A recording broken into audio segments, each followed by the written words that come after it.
Any mention?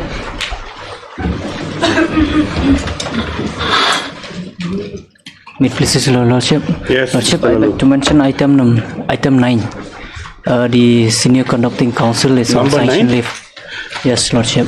What matters? Criminal appeal? No, Your Lordship. This is the claim of the petitioner for the ex gratia monetary relief in lieu of. Other side, who's there? No objection? I have informed the. How long? 3 weeks, Your Lordship. 3 weeks. Okay, yes. Yes. Highly obliged. My Lord, item number 8, my Lord. I'd like to pray for some time, my Lord. Some difficulty today, my Lord. He's got some difficulty. I have no problems. I was requesting, if it is not a problem, on 20th of August, if it is not inconvenient. 20th? Yes, my Lord. If it is not inconvenience. It's a Wednesday. No, 20th, this bench not available. So, Any date, my Lord, is convenient. you take a We'll fix it up. Yes, my Lord. Yes, the request of Mr. N. Sincon also poses this matter on. Great. This submitted. Yes. Supplementary is item number 1.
May please your lordship, I seek your kind indulgence, my lord.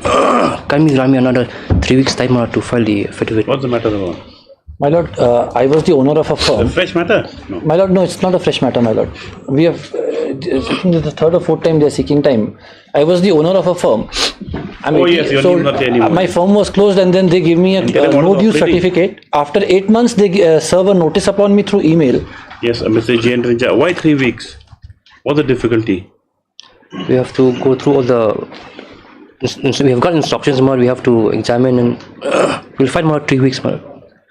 Mr. Jain Rinja, counsel for the respondents 2 and 3.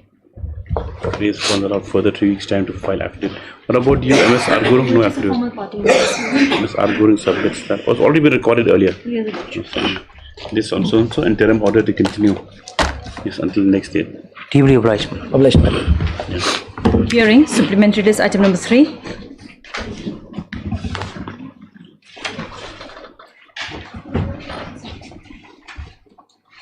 So, what was it? Sync.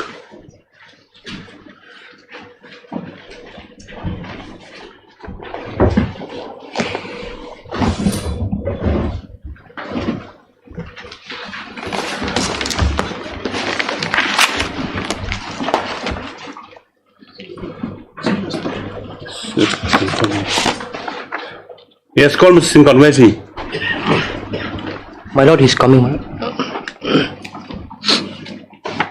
Not in.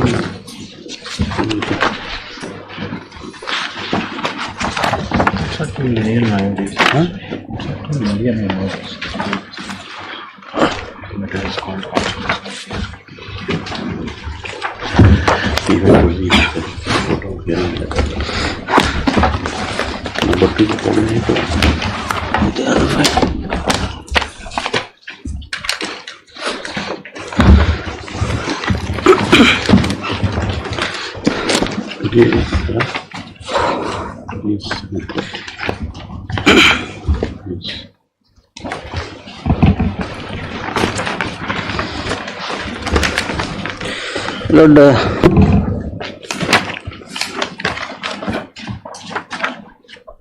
Yes. Lord, after the Where were we? Lord, We were on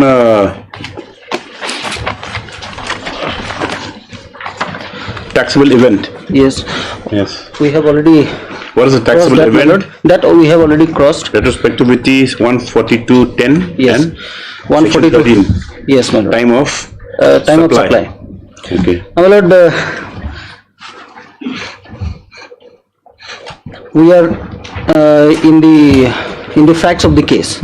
Now here, my lord, after the DGGI officials, my lord, After the after the DGGI officials, Director General of Goods and Service Tax Intelligence, yes. after the officials of the DGGI, my lord, they have discovered that the GST is not being paid by the concessionaire on the annuity received by the by the concessionaire, my lord, from NHAI. DGGI officials, my lord, that is the senior intelligence officer of the DGGI, has written a letter on 7/8/2020. That is page 35 of my compilation, my lord. He is a competent authority to write. Yes, I will show, my lord, Yes. regarding the Page 35. page 35, my lord. What is that?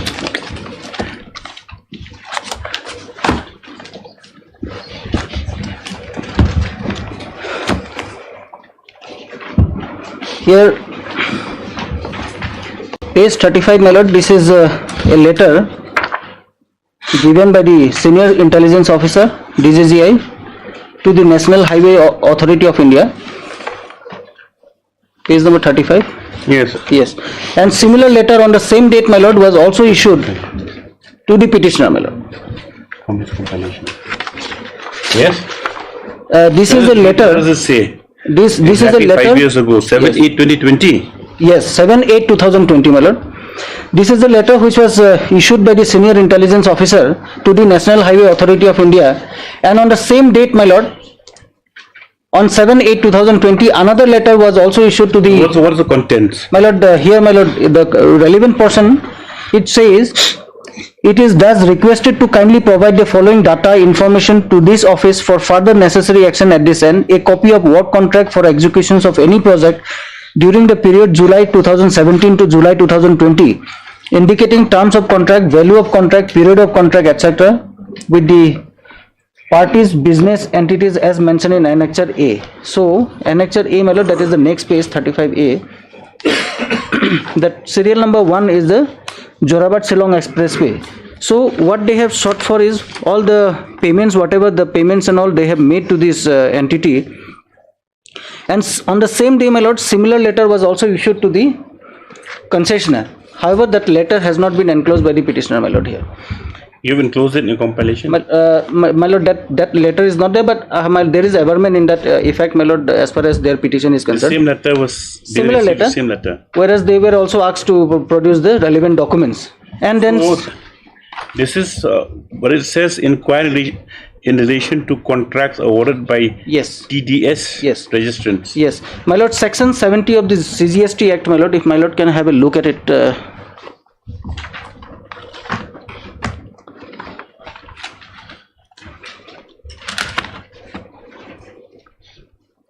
You know one thing, Mr. Sinkon, my lord, I think your compilation, you better, put in a spiral bind. My lord, because once the papers come out, they get torn from the. My lord, will do it. Come out. What's this happened to my copy? Right, my lord. My lord, section 70.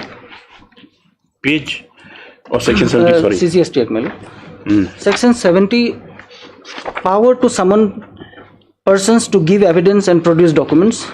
The proper officer under this act shall have power to summon any person whose attendance he considers necessary either to give evidence or to produce a document or any other things in any inquiry in the same manner as provided in the case of a civil court under the provisions of the Code of Civil Procedure.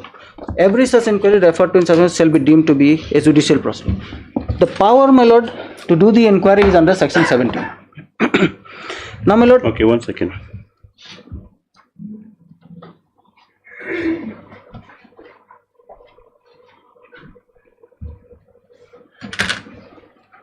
Yes. Now, my lord, by exercising this power, my lord, Senior Intelligence Officer DGCI has written a letter to the concessionaire. Proper officer. Proper officer, my lord, that I will come into picture. That I will give a proper explanation, my lord, because that is also one of the issue which has been raised by the petitioner, my lord, where they said that these officials are not the proper officer. My lord, that requires another half an hour of. There's a power to summon persons, give evidence. Yes, power is there, my lord, also. As of now, my lord, what is required to understand, my lord, that the Senior Intelligence Officer, my lord, DGCI has issued the letter to the concessionaire and also the NHAI, my lord, requesting the proper information. And thereafter, my lord, in response to the said letter notice, my lord, the authorized signatory of the concessionaire, white letter dated 14/8/2020, had submitted the relevant documents, records, and intimated that the annuity is exempted under the notifications number 32 of 2017 under entry 23A. My lord, may kindly come to page number 36.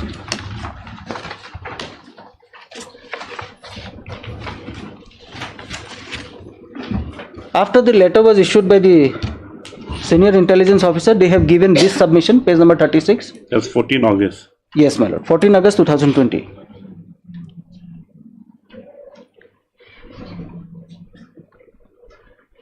Yes. Here, my lord, they have submitted some of the document, and thereafter, my lord, at serial number 6 of the.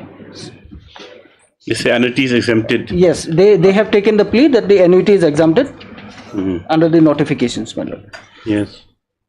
Similarly, my lord, NHA also has submitted the relevant documents showing how much of the money has been received by the concessionaire from NHA, my lord. Thereafter, my lord, summon was issued to the concessionaire for appearance. That summon, my lord, that is already there in their writ petition. My lord, may kindly record the page number 42, 452. 452 of their writ petition. That is summon dated 6/1/2021.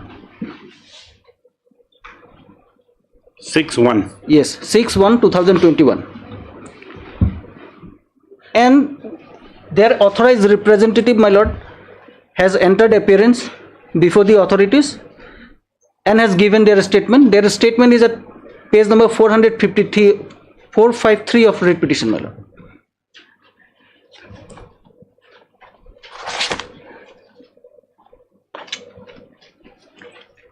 One second.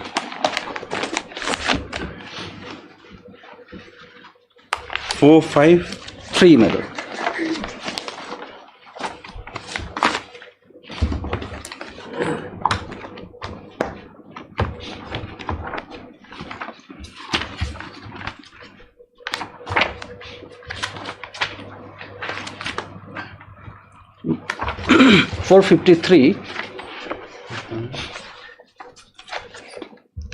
This is the reply to the summon. Yes, reply to the summon. One second. And the relevant portion is at page number, next page, my lord, 454.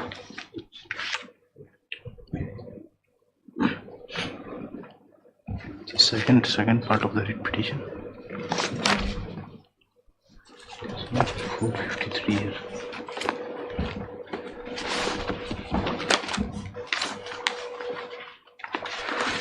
Relevant page is, my lord, 454. Next page. Something wrong with copy.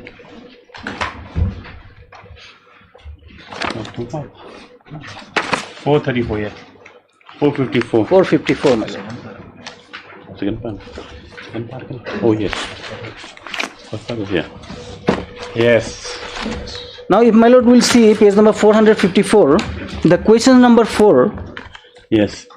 It says it is on record that MS Jorabat Shillong Expressway Limited has raised tax invoice number so and so dated so and so to National Highway Authority of India, Project Implementation Unit Shillong NHAI, have invoice value amounting to 72 crore 51 lakhs, against which MS National Highway Authority of India Limited has deducted 2% TDS on the taxable value, that is on rupees 67 crores 33 lakhs 67,263 in the month of January 2019. However, you have not declared any taxable supply in your GST 3B during January 2019 till July 2020. Please explain the reason as to why you have not declared the taxable supply made to NHAI, against which tax was deducted at source by NHAI. It means that you have not discharged your GST liability. What he answered, my lord, vide our letter dated 14/8/2020, it has been submitted that annuity is exempted as per GST Acts and rules and notifications issued thereunder. Notification number 32/2017 dated 13/10/2017. Serial number 23A specifically grants exemption to annuity payments. As such, JSEL is not required to pay any GST on the annuity payment received from NHAI. This is the same stand, my lord, which was taken by the authorized representative also, my lord. Thereafter, my lord,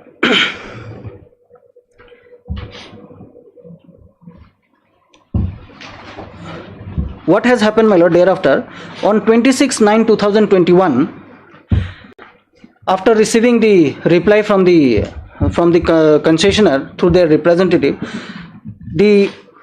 on 26/9/2021, the senior intelligence officer DGGI has requested to the concessionaire to make the GST payment, that to discharge their liability.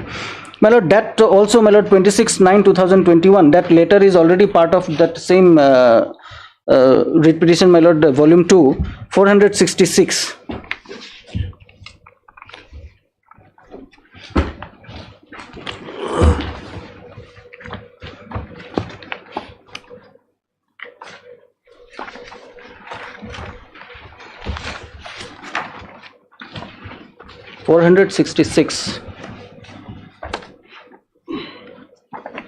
And the same officer. Yes, same officer, my lord. And the relevant portion is 467, page number.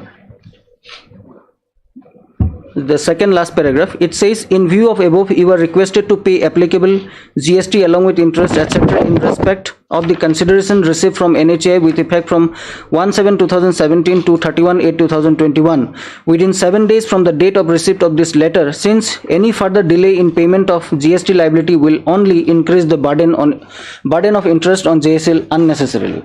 So this letter was issued by the senior intelligence officer, my lord, to the concessionaire, requesting them that you discharge your liability, otherwise unnecessarily you will have to pay the interest. Then, my lord, on 29/11/2021, Yes. the concessionaire has On 29/11/2021, that's page 468. 468, my lord, yes. The concessionaire again reiterated the same stand which they have taken earlier, my lord.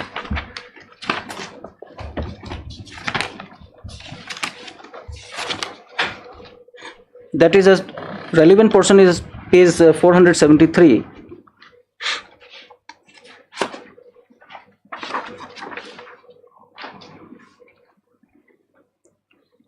Last paragraph, my lord.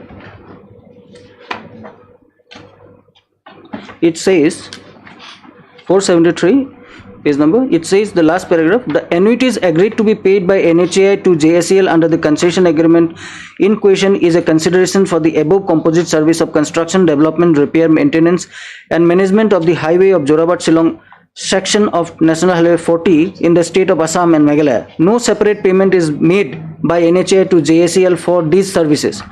Therefore, the annuity payments received by JSEL from NHAI as consideration of composite service provided by JSEL are covered by exemptions entry 23A as ultimate service by way of access to a road on payment of annuity. So this is the stand. What they have said What is, is stick to 23A only? yes, and they have said that they are supplying the composite services, so they are not required to pay the GST in terms of entry 23A, my lord. Now, my lord, thereafter further summons were issued to the concessionaire for appearance, my lord, and again this time, my lord, another representative of the concessionaire, they have appeared before the authorities, and the summon also, my lord, that is at page number 484.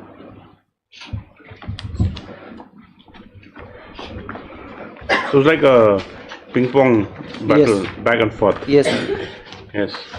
this is the summon which was issued to them, my lord, and thereafter the authorized representative has appeared. This is 484 as dated 9/5. 9/5/2022, my lord. Thereafter, the authorized representative of the concessionaire, in response to this summon, my lord, he has appeared. 484. 484 is, my lord, the summon, Yes. and in 496, You say that then. yes, the statement of the authorized representative who have appeared, my lord. 494.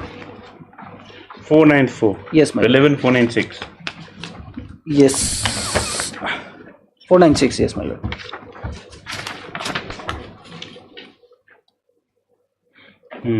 Reply. Yes. Now, my lord, the stand is almost the same. Price. They have taken the similar stand, my lord. Now, after all this, my lord, after all this statement, 1 second. Yes. Yes.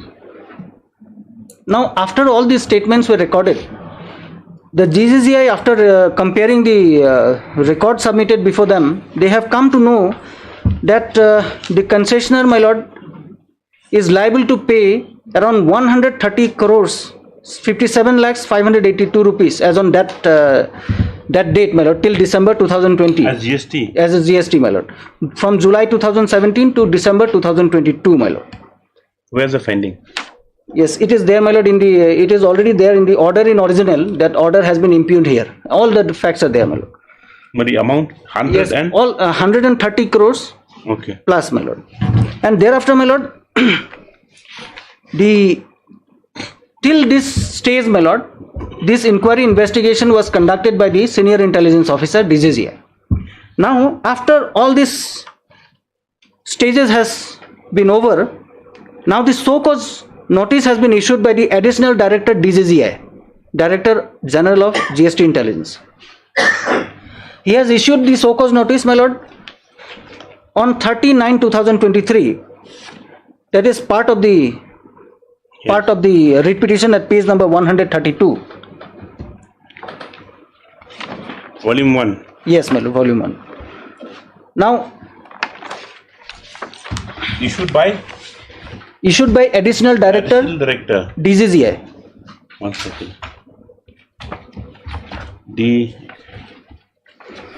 Right. My lord, may kindly have a look at the demand cum so-called notice. Let us close this first. Yes. I think high time we got digitize the response.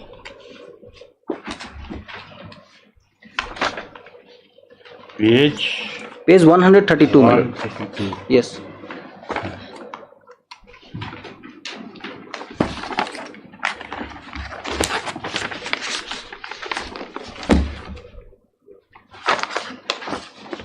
Getting some exercise.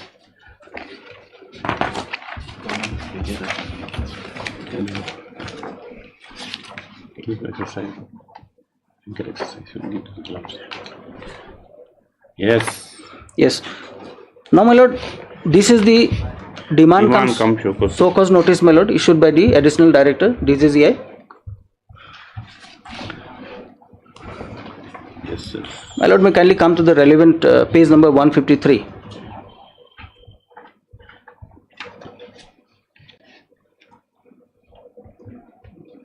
One. 153, my lord.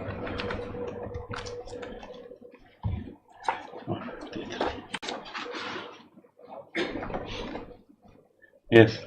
Now, paragraph 12, my lord, it says, now therefore, MS Jorabat Shillong Expressway Limited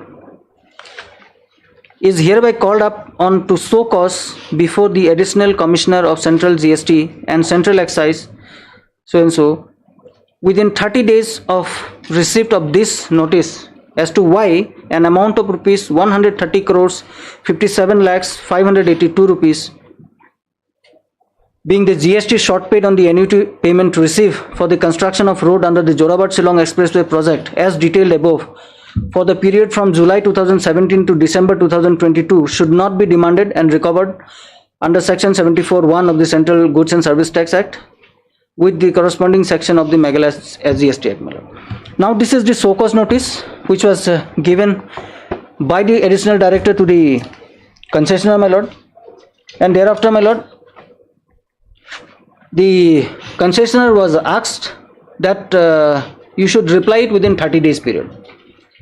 Now, agreed by this order, my lord, the writ petitioner has approached before this honorable court that and thereafter, my lord, this honorable court, my lord, has dismissed the case on being premature and has directed them, because by that time the period for filing of the reply was already over. So my lord has given direction that if the reply is filed within 30 days period, that may be accepted by the authorities, my lord. Yes.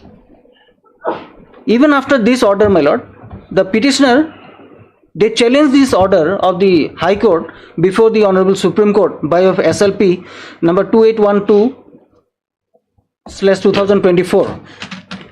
The Honorable Supreme Court also, my lord, did not interfere with the order of this Honorable High Court, and the Honorable Supreme Court, my lord, has dismissed their case, only modified to the extent that they can file their reply up to 1/3/2024.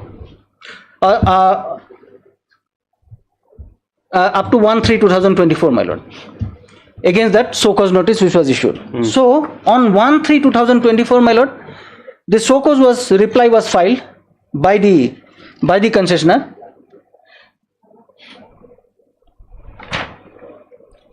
And my lord, thereafter on receipt of the reply from the concessionaire, the matter was adjudication was done, and thereafter order was passed on 18/4/2024 by the Additional Commissioner, Central Goods and Service Tax, the order of which has been impugned in this case, my lord. 18/4/2024. Final order was passed by the Additional Commissioner, Central Goods and Service Tax, Shillong Commissioner. Okay. Additional Commissioner? Additional Commissioner, yes. Not Additional Director? No, initially, my lord, Additional Director DJGI has issued the so-cause notice. No, now senior investigating officers issued the earlier summons, correct? Yes. And that had taken some time also till they replied. Right. Then after they refused the last instance, then the Additional Director DGGI, he issued the summons and the so-cause notice. Right. Yes. Then now, next step is by another authority. Another authority, and he has been authorized to do so, my lord. I will come to all that.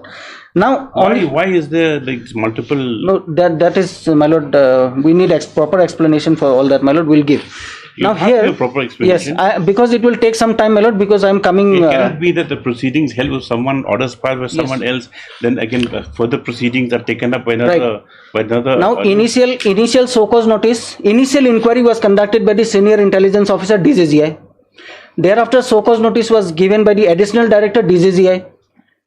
However, after that, my lord, when the matter was adjudicated after receiving all the reply, the final order was passed by the Additional Commissioner, Central Goods and Service Tax on 18/4/2024 on the ground that 18/4/2024. Yes.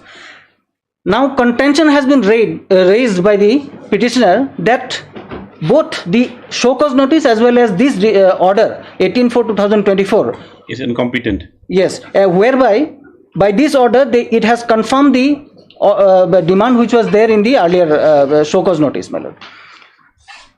The writ petitioner has contended that the person who has issued the show-cause notice and the person who has passed the order 18/4/2024, they are not competent because they are not the proper officer in terms of Section 74 of the CGST Act, because this entire proceeding is under Section 74, my lord. If my lord will see Section 74.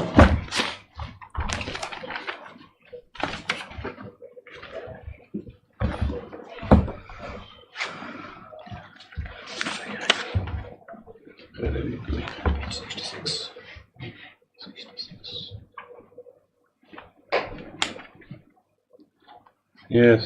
My lord, Section 74 says, determination of tax not paid or short paid or erroneously refunded or input tax. Let me just make a note. Question of complete. Yes. Determination of tax not paid or short paid or erroneously refunded or input tax credit wrongly availed or utilized by reason of fraud or any willful misstatement or suppression of facts, where it appears to the proper officer that any tax has not been paid or short paid or erroneously refunded, or where input tax credit has been wrongly availed or utilized by reason of fraud or willful misstatement or suppression of facts to evade tax, he shall serve notice on the person chargeable with tax which has not been so paid or which has been so short paid, or to whom the refund has erroneously been made, or who has wrongly availed or utilized input tax credit, requiring him to show cause as to why he should not pay the amount specified in the notice along with interest payable thereon under Section 50 and a penalty equivalent to tax specified in the notice. Now, show cause notice, my lord, which was issued under Section 74 Clause 1 by exercising this power. Now, as per Section 74(1), who can issue the notice? It is the proper officer. Now, if my lord will see Section 291.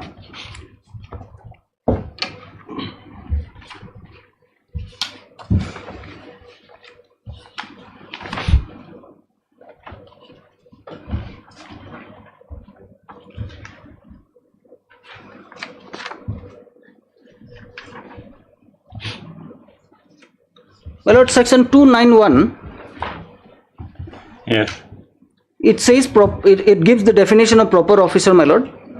It says a proper officer in relation to any function to be performed under this act means the commissioner or the officer of the central tax who is assigned that function by the commissioner in the board. Now,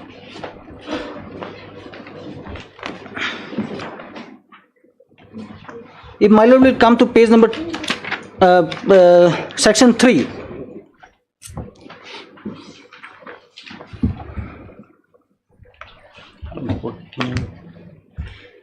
Section 3 says officers under this act, the government shall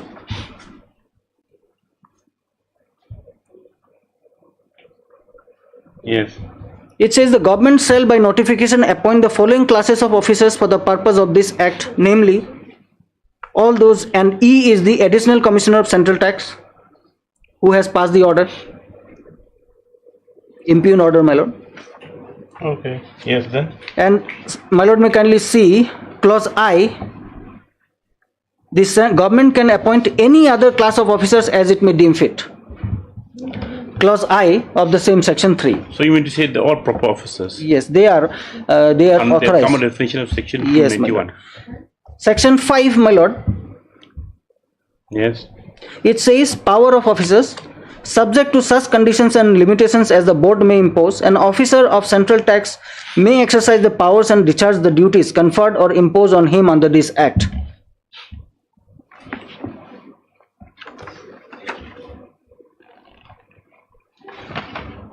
Now my lord may kindly come to my compilation, page number 70.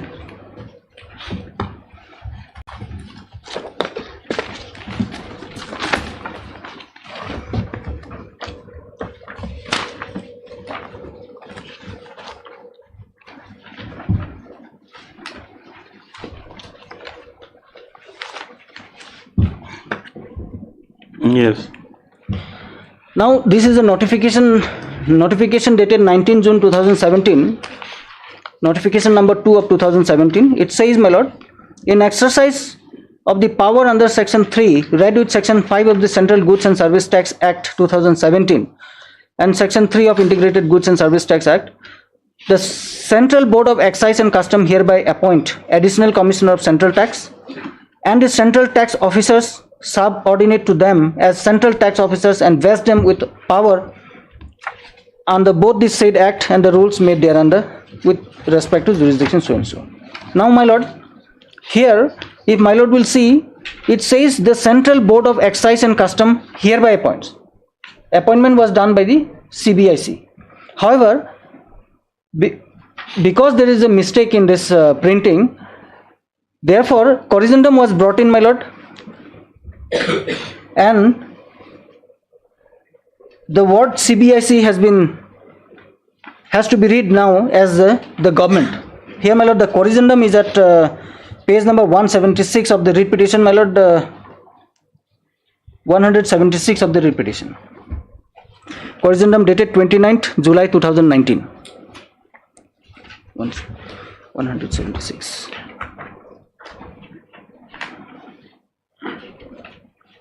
Each? Page 176 of the writ petition, my lord, first volume.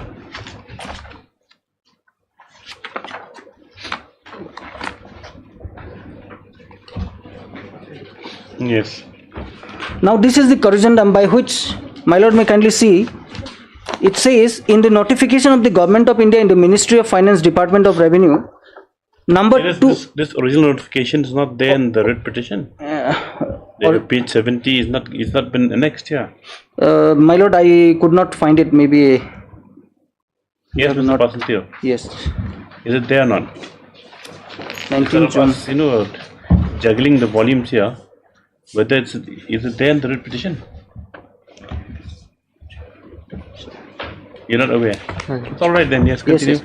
Now, my lord, it says it has correct. This earlier notification was notification number 2 of 2017. By this corrigendum, it says in the notification of Government of India in the Ministry of Finance and Department of Revenue, number 02 of 2017, Central Tax 19 June 2017, published in the Gazette of India Extraordinary so and so, dated so and so in English version in page number so and so. The Central Board of Excise and Custom read the government. Yes. So this is the notification through which additional commissioner of central tax has been appointed by the government.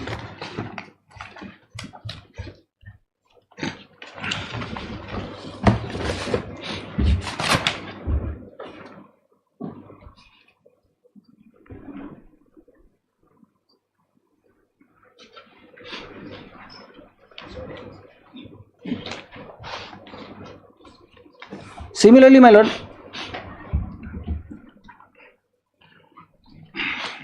White notification number 14 of 2017, that is page number 96 of your of my compilation.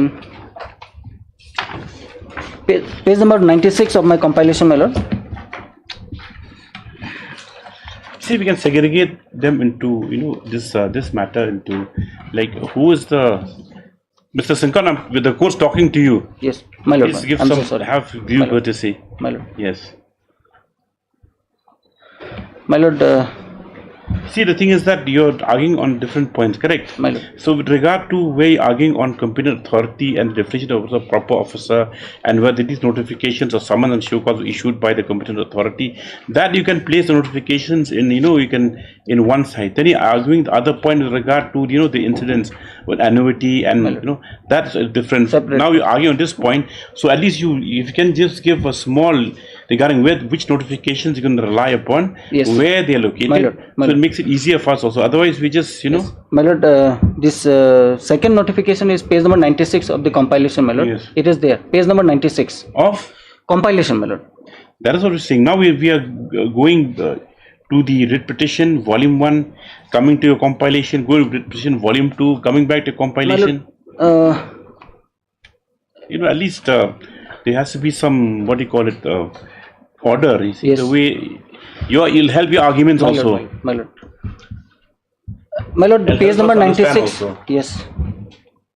Page number. Because you're correlating with the act, Right. you're correlating with the notifications, you're correlating with the writ petition, Yes. then you're co-referencing to your compilation.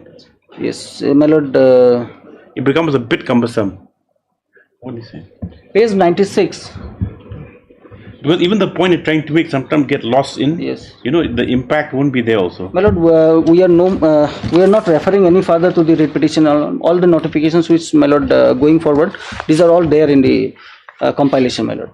My lord, page 96, my lord. The additional commissioner, my lord, we have already covered. Now, as far as additional director DGGI is concerned, my lord, Yes. that is at page number 96 of the compilation.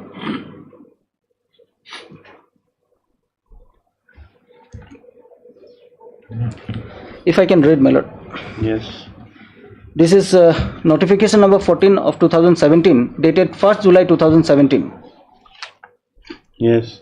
It says, my lord, in exercise of the powers conferred under section 3 read with section 5 of the Central Goods and Service Tax Act, the Central Board of Excise and Custom hereby appoint the officers in the Director General of Goods and Service Tax Intelligence, Director General of Goods and Service Tax, and Director General of Audit as specified in column 2 of the table below as Central Tax Officers and invest them with all the powers under the Central Goods and Service Tax Act 2017. Now, serial number 4, my lord. Yes. Additional. My lord, may I submit one? My lord, this aspect is very comprehensively dealt with by Jharkhand High Court, my lord, and I'll place that is. Yes, my lord. All the notifications Yes. and the rules. In one place. Yes. My lord, In one place. in one judgment. My lord. You have a judgment, you're carrying the judgment with you? I have it. Jharkhand. I'll place No, is Mr. My Sinkan. lord, I am relying on some other judgments. it. We will place this also. My lord, I am relying on some other judgments. However, my lord, may kindly see. I'll relay that. Here, my lord, in this notification at serial number 4, Additional Director General Goods and Service Tax Intelligence. Yes. Here, he has invested with the power of commissioner in the next column, column 3. Now here, when he is appointed as a commissioner, invested with the power of the commissioner, as my lord has already seen in section 291, the commissioner is the proper officer. Now, here, because he has been invested with the power of the commissioner, now Additional Director General Goods and Service Tax Intelligence, my lord, he is at par with the commissioner. So he becomes the proper officer. So additional director. Additional director. Then the goods and services tax intelligence or additional director. Now what happened in your case is first was done by the intelligence officer. Yes. Correct. Then later on by additional director. Yes. So called. Then last by additional commissioner. Commissioner, my lord. Three authorities. Right. So your argument is that by this notification, they all come, the exciting part of the commissioner. Yes. Where's the commissioner? It's not shown. Here, It's only additional director. Here, my lord, may kindly see additional director, additional commissioner power. We have already shown additional commissioner CGST, my lord, in the earlier notification number 2, my lord. Here, my lord, we are back to again additional director who has issued the show cause notice, my lord. Additional director of DGGI. Now here, officers whose powers are to be exercised, commissioner. He has been invested with the power of a commissioner. Now when we see section 291, my lord, it says commissioner is the proper officer. And the next page, my lord, 97, page number 97, serial number 8, senior intelligence officer,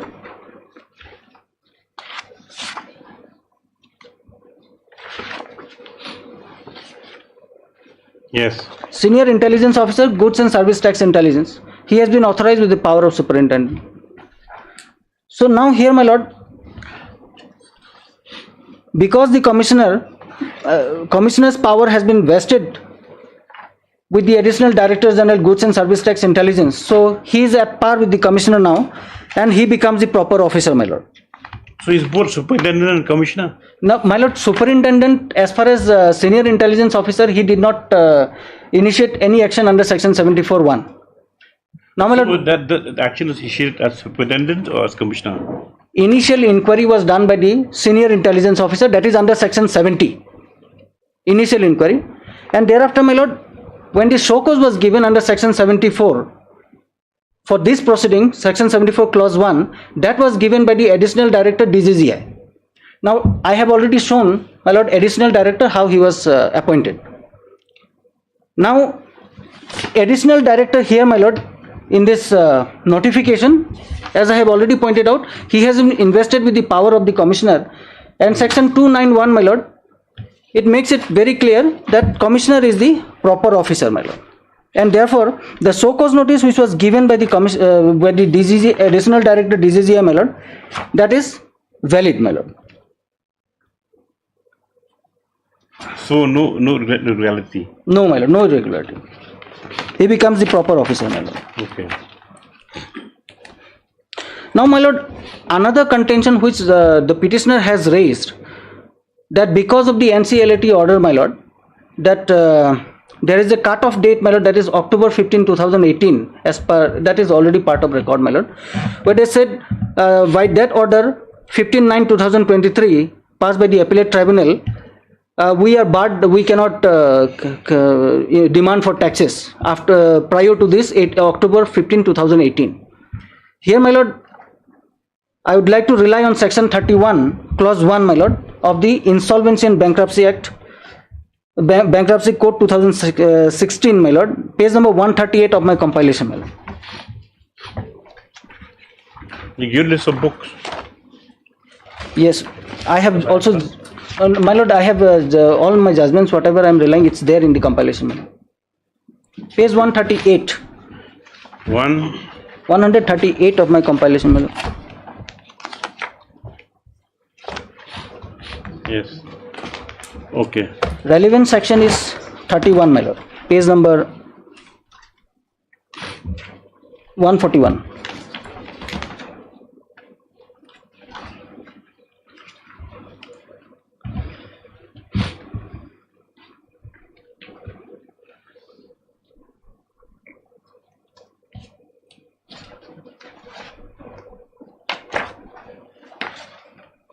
Yes.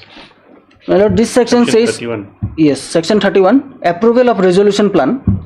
If the adjudicating authority is satisfied that the resolution plan as approved by the committee of creditors under subsection 4 of section 30 meets the requirement as referred to in subsection 2 of section 30, it shall by order approve the resolution plan, which shall be binding on the corporate debtor and its employees, members, creditors, including central government, any state government or any local authority to whom debt in respect of the payment dues arising under any law for the time being in force, such as authorities to whom statutory dues are owed, guarantor, and other stakeholder involved in the resolution plan. Now for this, that we will, state of Meghalaya, my lord, the taxation department will not be able to claim a demand for taxes, my lord, prior to October 15, 2018. That is not correct in view of section 31, and also I am relying on Jharkhand High Court one decision, my lord, page number 134. 124, my lord, relevant page is 134.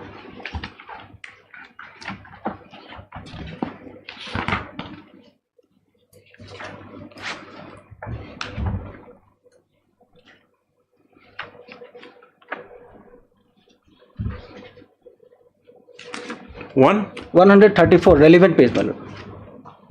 of your compilation. Yes, my lord.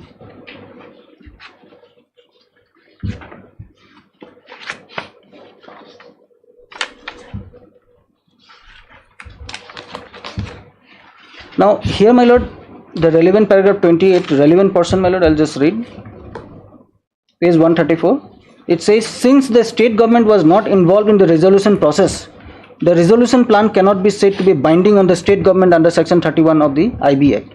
So similar, my lord, in our case also, my lord, we were not involved in the resolution plan, and therefore the contention of the petitioner. During the resolution plan, just a query, but was the proper notice put that any claimants or creditors No notice was given to the you state, have, my lord. not notice given to the state, but there's a general notice in every resolution under the INB code. Yes. That's what happened, because see, many judgments say the waterfall mechanism, whoever steps to the shoes after the resolution, they should not be saddled with unknown liabilities which had occurred before these people step to the shoes. They should know for sure that during the resolution process, as what is the liabilities which is saddled with the the company is under the resolution. My lord. That is the thing. That, my lord. So now that we'll have to examine, My because lord, there's some. petitioner will be able to better explain, my lord, whether any such thing was done or not. Because if you might not be part of the decision process, but then you might have realized later on that you have outstanding dues against what is under dissolution. So that is whether you'll still be able to realize them or whether you'll be barred by the, they call it, I think, waterfall mechanism. My lord. Yes. Now, as far as the point which they have raised, my lord, that is the only submissions which they had, we have to make on behalf of the state, my lord. However, since the government is not involved, isn't it? yes, we are not part of the resolution plan, so it is not binding on us, my lord. 1 second, let's see.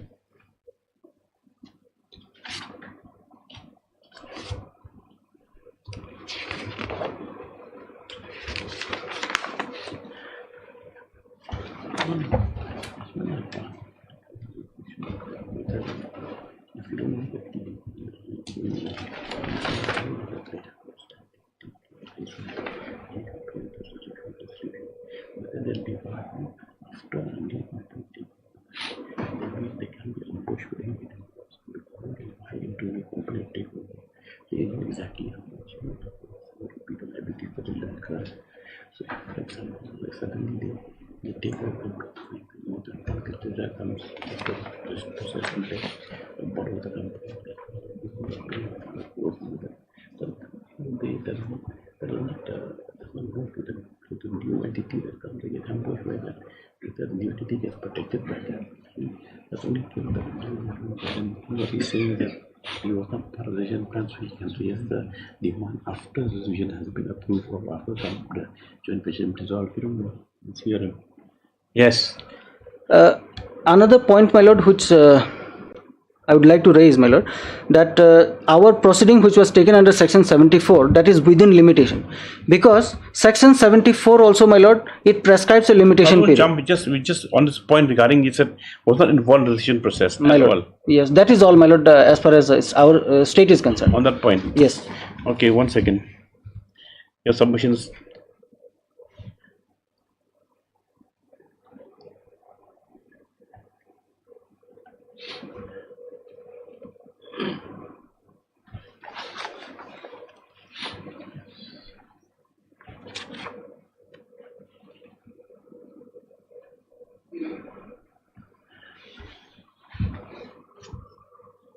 Yes.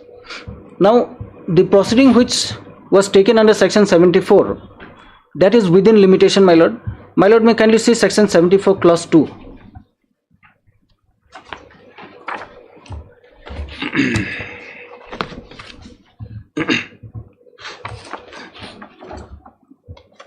Yes. Now clause 2 says, my lord, the proper officer shall issue the notice under subsection 1 at least 6 months prior to the time limit specified in subsection 10 for issue of the order. Now when we read subsection 10, subclause 10, my lord, subsection 10, it says the proper officer shall issue the order under subsection 9 within a period of 5 years from the due date for furnishing of annual return for the financial year to which the tax not paid or short paid or input tax credit wrongly availed or utilized relates to or within 5 years from the date of erroneous refund. Now it has to be within 5 years period. Now from when it has to be counted, it has to be counted from the date of the filing of their annual return in terms of subsection 10 section 74. Now here our demand has been raised from 2017, and the filing of the annual return, my lord, if my lord will see section 44. 5 years from the due date. Yes, from due date of filing of annual return, furnishing of annual return. Yes. Now if my lord will see section 44.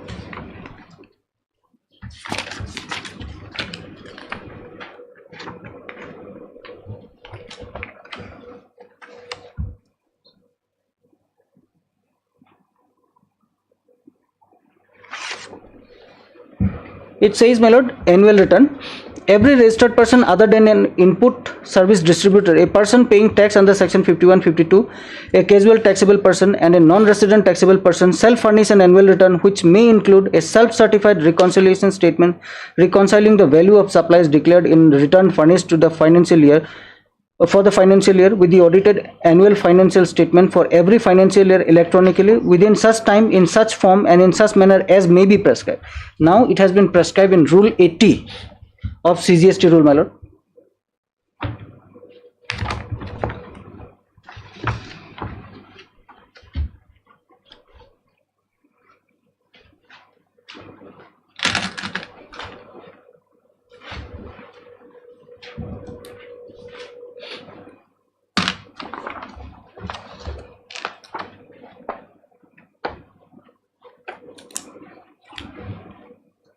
Eight zero. 80, my lord.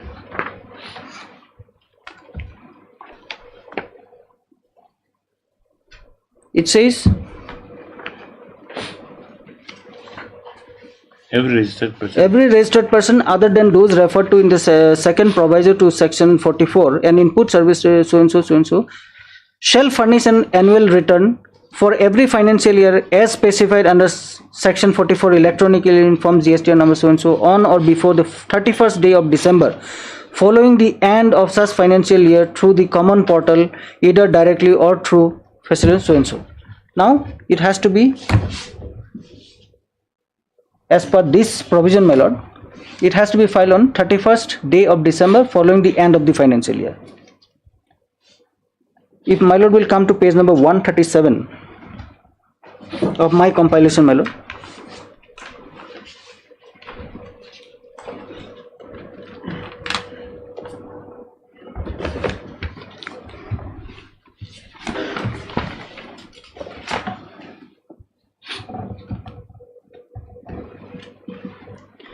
Page number 137.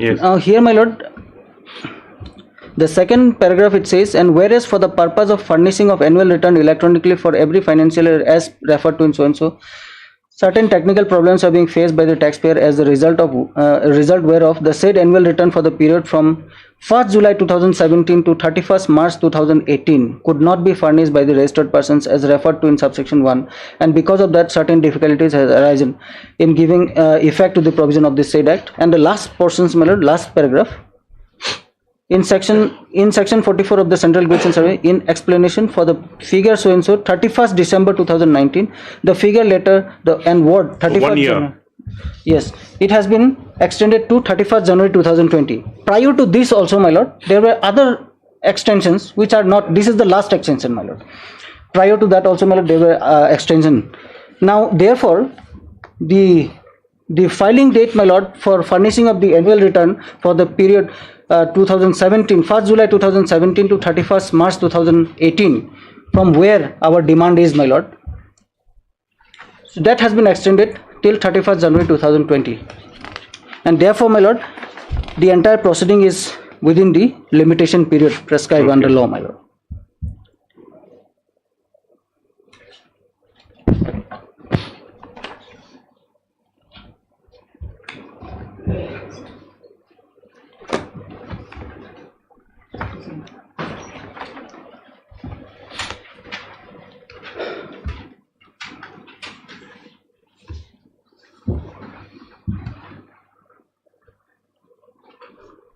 Okay. If my lord will come to limitation over. Over, my lord. Now, my lord, I will just only give one submission, my lord, then I will conclude, my lord. Now here, Honorable Supreme Court in one of the case, my lord, 2004 volume 10 SSC 1, in page number 235 of my compilation. 2004 volume 10 SSC 1. Page number 235 of my compilation.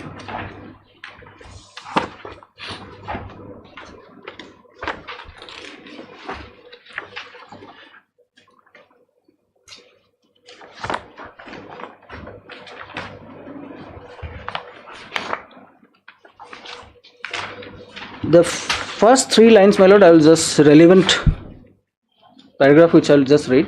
It says, my lord, it is straight law that as long as an authority has power which is traceable to a source, the mere fact that source of power is not indicated in an instrument does not render the instrument invalid. And therefore, we have the power, the government has the power, my lord, under the Act, under the Constitution, and therefore, the petitioner cannot take the plea that for one reason or the other that we do not have the authority, or this has been signed by somebody else. As long as what it says that is not indicated instrument. Yes. In the all the summons and already, the others, it's of course, indicated. In the instrument itself indicated who's the this is as a, under whose signature it has gone. Yes. Is that this judgment not apply? We just in case, my lord, it may be helpful because even though there is no indication as regard to the provision under which the power is exercised, as long as the power can be traced, the source of power is there, the instrument itself will not become invalid. Okay. My lord, that is all, my lord, what I had to submit, my lord. I am very grateful, my lord has patiently heard me. What about annuity and tolls? No judgment on that? Annuity, my lord, I'll place it. London Senior will place, my lord. Like a tag team. Other judgments are already incorporated, my lord. I have highlighted, my lord, that may be relevant.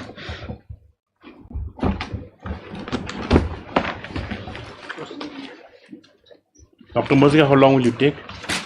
Half an hour to 45 5 minutes. minutes. Not 45 minutes. Not. Maybe I'll try to conclude in half an hour also.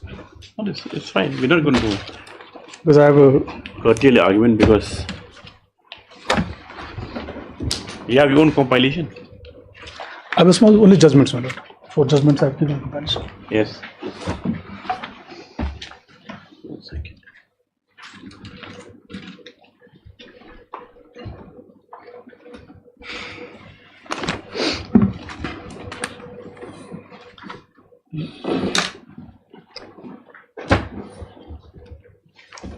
One second.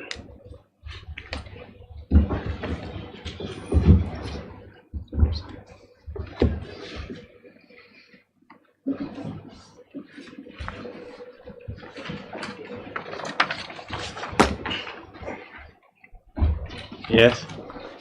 So, my lord, I'll first take your lordship to the prayer in the writ petition, my lord. Lordship will find that at page 102. I'll just read out the prayers, my lord.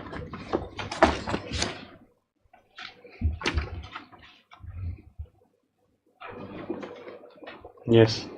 Well, here, my lord, will kindly see a so-cause notice was issued on 30 September 23, my lord. An adjudication order passed on 18/4/24. So both these things are under challenge before your lordship.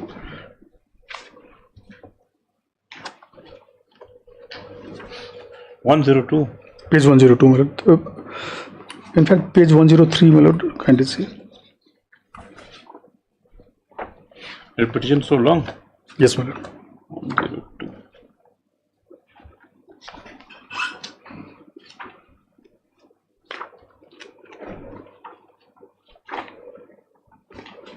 Yes.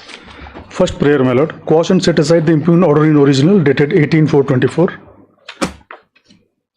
and so cause notice dated 30/9/23 Yes. in prayer A, my lord. Alternative prayer only to quash order in original 18/4/24. Then third prayer is, my lord, again order in original 18/4/24 on the ground that it runs counter to NCLT order. So primarily, my lord, the challenge is to 18/4/24. so cause notice as well as adjudication order, my lord. And in D and E, my lord, they have challenged certain circulars, my lord, by which the exemption was withdrawn. That has been under challenge. Yes. Now, my lord, if I take your lordship to the adjudication order, my lord, in the writ petition itself,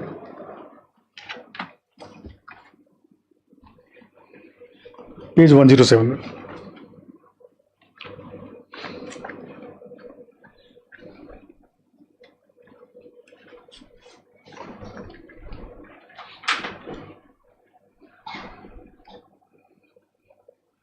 Page 107. 107, my lord. I'll just read para 2, my lord. No, sorry, read. You take your time. Yes. It says, any person aggrieved by this order may appeal to the Commissioner of Appeals, CGST Customs, so and so, in such form and manner prescribed under Rule 2108 within 3 months from the date of receipt of this order. Where are you reading from? Page 107, my lord. 107. Adjudication order itself, my lord. Oh, yes. The cover page, my lord. Yes, yes. Para 2. This is the 18 April, the main order. My lord. Yes. Okay. Any person aggrieved by this order may appeal to the Commissioner of Appeal. So, my lord, this is an adjudication order passed by Additional Commissioner, which is appealable before the Commissioner of Appeals, my lord. Yes. Instead of availing that remedy, my lord, they have come by way of 226 before this honorable court. My lords will recall, and they have annexed the order also. When the so cause notice was issued, my lord, even in that point of time, they came before this honorable court, my lord.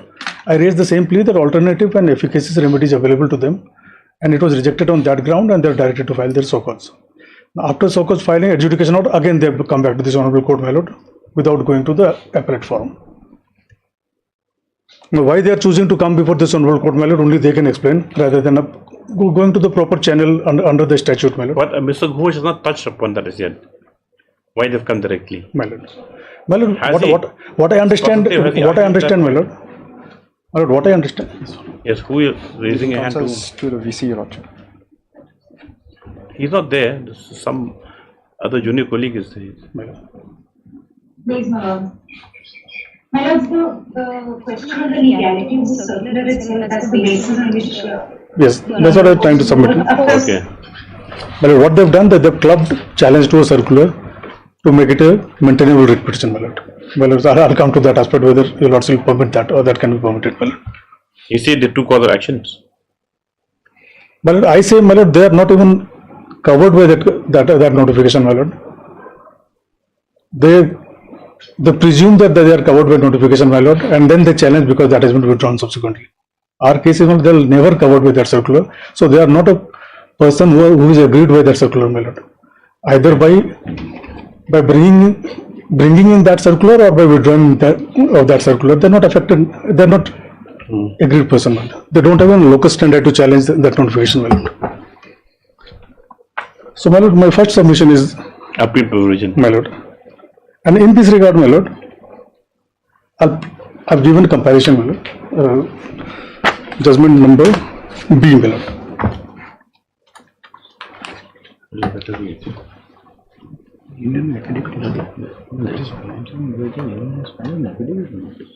You file affidavit, no?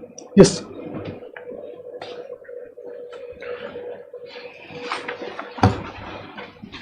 Yes. But this judgment is of Telangana High Court of a division bench and rendered on 28th October.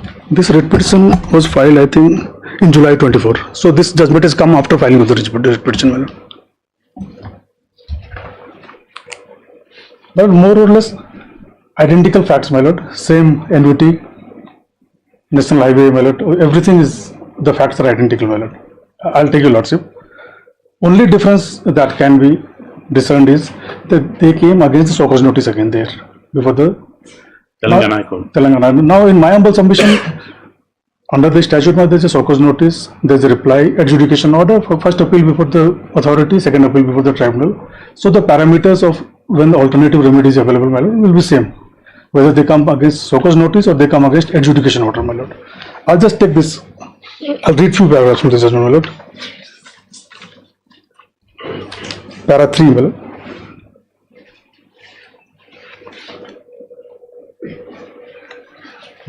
Para 3.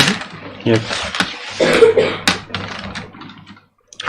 The Government of India entrusted certain stretches of National Highways 7 NH to the National Highways Authority of India by notification number so and so. After that, NHI under section 16 of the NHI Act took up the widening of the existing 2 lanes from so and so to so and so for improvement, operation and maintenance with the participation of the private sector in the build, operate, transfer BOT model of the annuity basis for 20 years and invited the bidders to implement the project. The NHI accepted the proposal of the consortium consisting of GMR Infrastructure Limited and GMR Energy Limited. Accordingly, an acceptance letter dated so and so was issued in terms of thereof. The NHI and the petitioner entered into a contract agreement on 31/1/2006 for the execution of work on a BOT annuity basis. The concession agreement stipulates that the petitioner concessionaire has to bear all the expenditure for the fulfillment of the obligation in execution and perform the interested assignment, including engineering, financial, construction, operation and maintenance respectively during the concession period, and allow the NHI to levy, demand and collect appropriate fees from the vehicles and people liable for the payment. Well, the same facts, my lord. Simply a construction contract given to them, my lord, and the collection of toll is by NHI, my lord. Para 7 will read, my lord. As per the concession agreement, during the period, the petitioner concessionaire is not allowed to collect tolls from the user, and the consideration for the contract is payable by the NHI in annuity for a fixed term in installments towards operation and maintenance of the assigned. Exactly the same. Exactly same, my lord. Yeah. Now, my lord, similarly, the show cause notice was issued, my lord. They came and challenged, my lord. Page number is para 19, my lord. This is analysis by the Honorable Jharkhand High Court, my lord.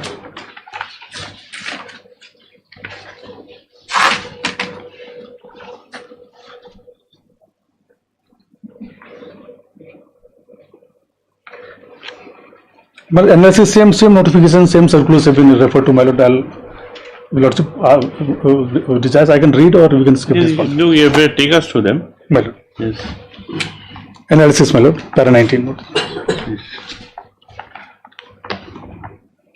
The foundational facts, that is the petitioner's contract with NHI for execution, operation and maintenance of the notified portion of the national highway in BOT annuity model for a period of 20 years and completion of construction by March 2009 and continuance of the maintenance contract up to 2029 are not in dispute.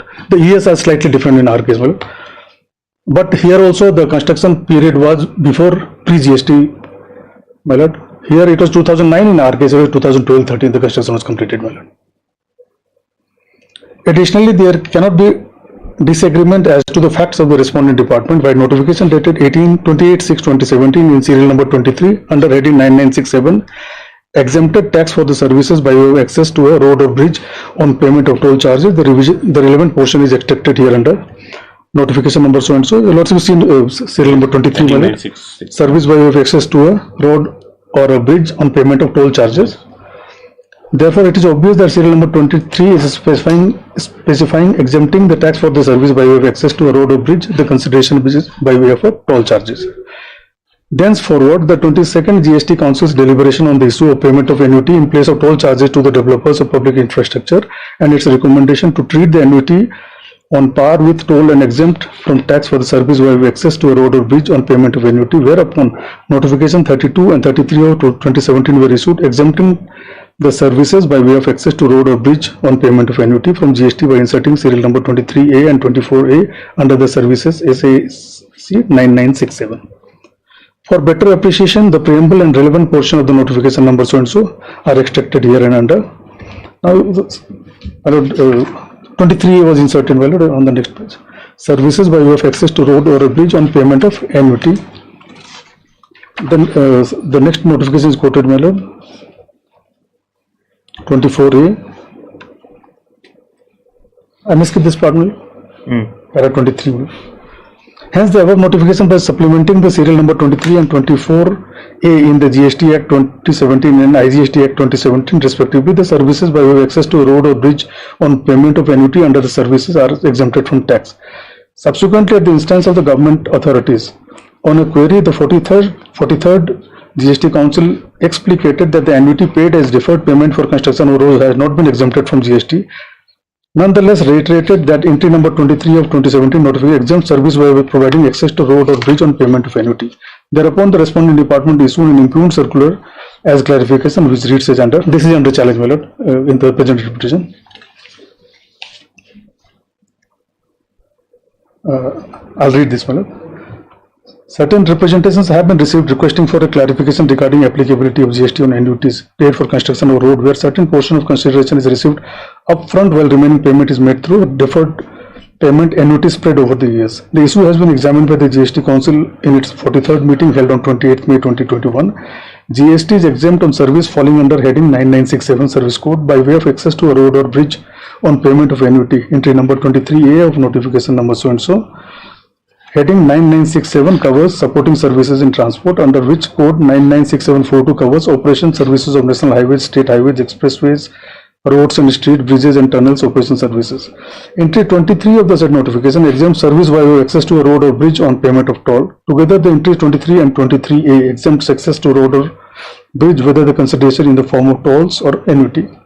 Services by way of construction of road fall under heading 9954. This heading inter alia covers general construction services of highways, streets, roads, railways, airfield, runways, bridges, tunnels. Consideration for construction of road service may be paid partially upfront and partially in deferred annual payments and may be called annuities. Said entry 23A does not apply to services falling under heading 9954. It specifically covers heading 9967 only. Therefore, a plain reading of entry 23A makes it clear that it does not cover construction of road services. This is what they agree with.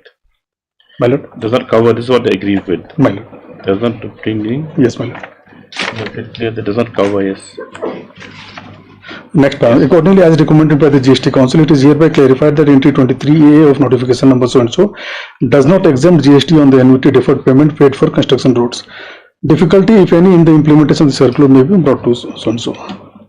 Therefore, by the contents of the circular, the entry 23A in the notification that the GST is exempt on service falling under service code 9967 by way of access to a road or bridge on payment of annuity has been reaffirmed. Additionally, explained that the service code covers supporting services in transport, operation services of national highways, state highways, express highways, roads and streets, bridges and tunnels, operation services by way of access to a road or bridge on payment of toll under 23 of notification. In substance, the services enumerated in 23 and 23A for providing access to road or bridges are exempted, whether the considerations in the form of tolls or annuities.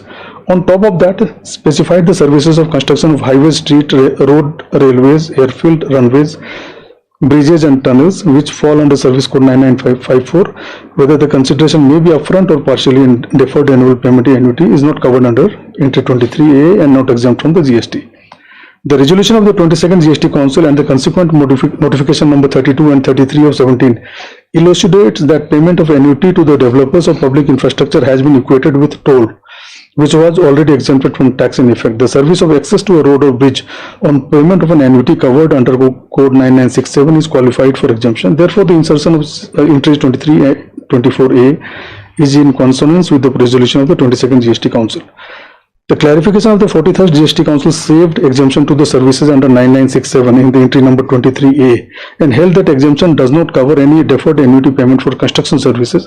Therefore, it has been announced that the construction of roads simpliciter is taxable service, though the payment is in full or annuity to the concessionaire.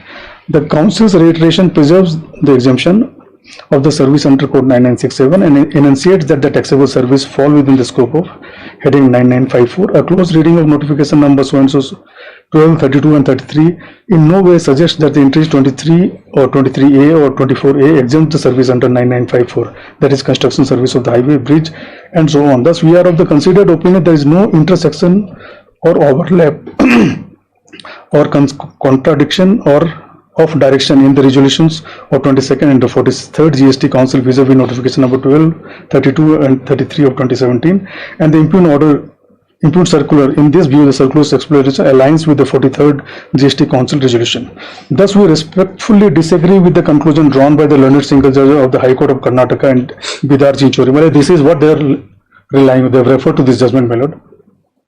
If lots of recollect, that was the judgment of the learned single judge of Karnataka High Court. Now, Jharkhand High Court has deferred with that one.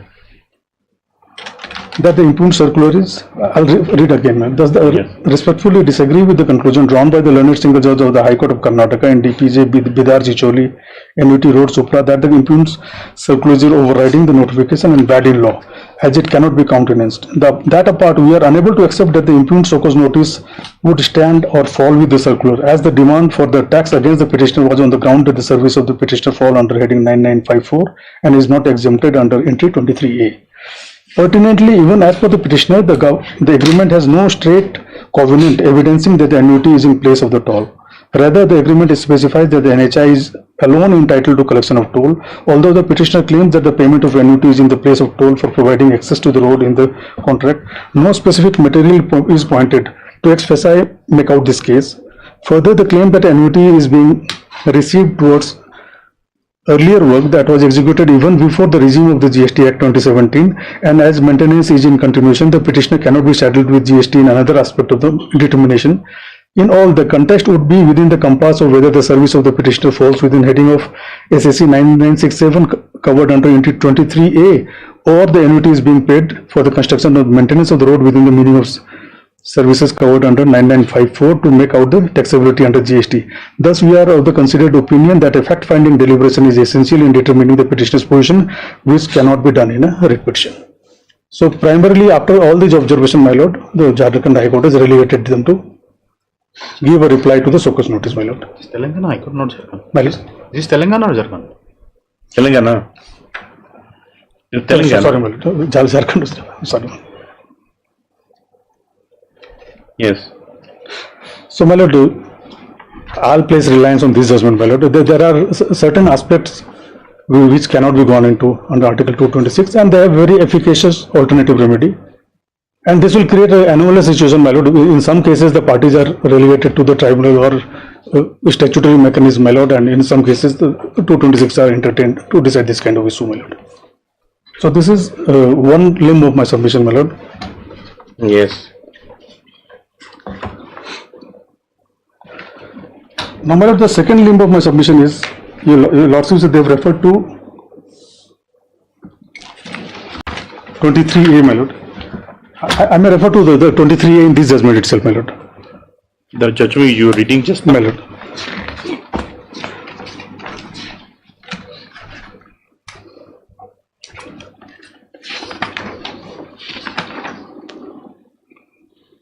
Para 20 is quoted, my lord. At para 20 of this flag being.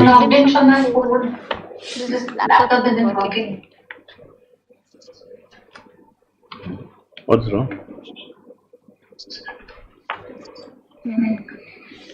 Yes? As referring to flag B judgment, my lord, para 20. The same very entry, my lord, 23A. Yes. Sorry, my lord, it will be on the next page, my lord, 23A. Para 22 on the next page, my lord. Yes. 23A, heading 9967, service by way of access to a road or a bridge on payment of annuity. Yes. So, my lord, the question is of interpretation of this particular phrase, my lord. Yes. Who is providing service by way of access to a road or bridge on payment of annuity is not but the first part itself, my lord. My lord, in toll system, what happens, my lord? The concessionaire himself collects the toll, my lord, and he controls the access to the road. He collects the toll, my lord. Here, it is simply what happened, my lord, if I may give an example, my lord, I want to construct a cinema hall, my lord. So, Cinema hall, my lord, for example. okay. Now, GST law says that a cinema exhibition is exempted from service tax, my lord, or GST. I give a contract to someone, my lord, you construct, I don't have money right now, I have a land, but you construct the building, cinema hall for me, but I will pay you over 5 years in so much installment along with interest. Now, my lord, in my humble submission, that person who is doing the construction of the cinema hall, my lord, he is not rendering any kind of cinema exhibition service, my lord. The cinema exhibition service is rendered by me, my lord. Once it is completed, I run the cinema hall, my lord. So if that exemption is at all is applicable, that is applicable to me, my lord. The person who did the construction of cinema hall will, the same analogy, my lord. Here, No, still, see, we're still, I think we need some more on that composite and mixed. That's the thing. Now, whether to, how to, you know, that, what do you call it, to really peg it on, you know, whether the services rendered, because it all hovers around that construction is not exempt. construction is a 994 is not exempt. Yeah, for construction is exempt, right? It comes down as 9964, whatever, 9954. But 9967 says that service by way of access to road or bridge on payment toll charges is exempt. Now, from what you understand is that if annuity is given, that means that services as per that composite component, that your main function is for construction of the road. So any ancillary services that you provide also will fall under GST because they are related to the main contract that you are executing. Correct. And so, and if you are paid an annuity, that the second definition comes again, is that now this exemption is strictly only for access to road. You're not controlling that. NHI is doing that, right? So NHI, instead of allowing the collectors, giving you annuity, so that's also not exempt from GST. That is what I think. I don't maybe I might be wrong, but my lord, if I may just put in perspective, the earlier system, my lord, before this annuity system came, because there are uncertainties about the toll collection, my lord. Because there are two type annuities also, not only one type. One is toll, one is annuity, and one is HAM. They call it hybrid annuity model, my lord. So where maybe these are models. Here basically we are very concerned with these two models only, my lord. So toll, what happens, my lord? The contractor who built constructed the road, my lord, he himself will collect the toll, my lord. Yes. And he'll maintain, he'll control the access to the road. Whoever pays toll, he'll allow. Here, the concessionaire is out of picture, my lord. Is not in picture. Even if I take a lot of the clauses in the agreement, it says even the advertisements cannot be put by the concessionaire, my lord. Roadside advertisement, even those are the properties of National Highway, my lord. So, my lord, this is where it becomes significantly different from the toll model, my lord, from the perspective of GST. Okay. Yes. May I refer to the clauses in the agreement, my lord, which say, though if your lordship take that view, my lord, we're not taking any view. My lord. We just keeping the ball on because we try to understand also, because for us we're not experts, so that is why. Yeah. I'll refer to writ petition, my lord. Page 205, my lord. For us, we just try to, in our own mind, to break it down and simplify it into identified blocks. Or what are the questions that are raised, and what answers are necessary. That's all. And then what comes in middle is interpretation of the law and also the factual circumstances. And we break it down into that. I mean, that is my modus operandi. So without complicating, overlaying too many things. And one aspect of the maintainability, my lord, lords will have to examine. Of course. Every aspect. That should be sent to the normal channel of appeal, my lord. Yes, where the referee. Page 205 is referable.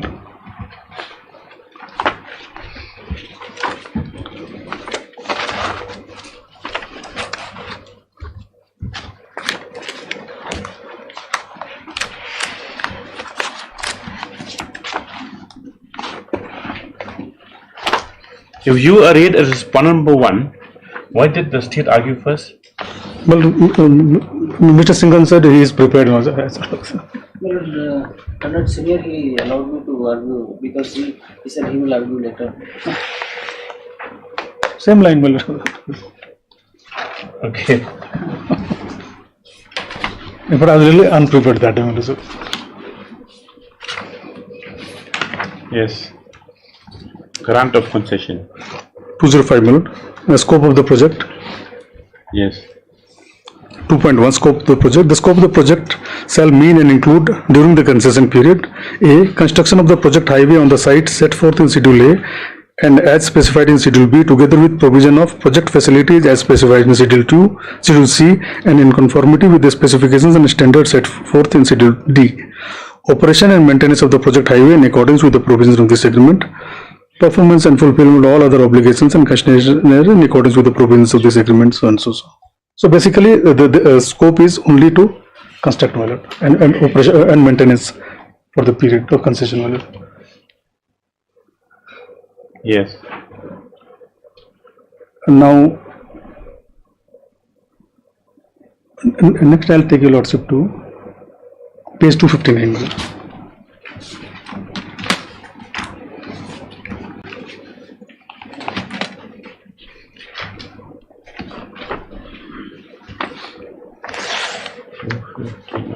Yes. Levy and collection of fee. Concessionaire's obligation. The concessionaire shall not levy, demand or collect from or in respect of any user, vehicle or person for the use of the project facility any sum whatsoever in the nature of a toll or fee. That's it. Yes. Now 25.2, my lord. Page 2 and article 25. Notwithstanding anything to the contrary contained in this agreement, authority shall have the right and authority to levy toll or fee on the users and vehicle using the project facilities and to demand, collect, retain and appropriate the fees in accordance with the applicable laws. Then next parameter, the authority may at its sole discretion levy, demand, collect, retain and appropriate the fee either by itself or authorize any person, the authority contractor by contract or otherwise to levy demand. So the NHI can run the toll gate themselves, my lord, or they could contract it by tender, my lord.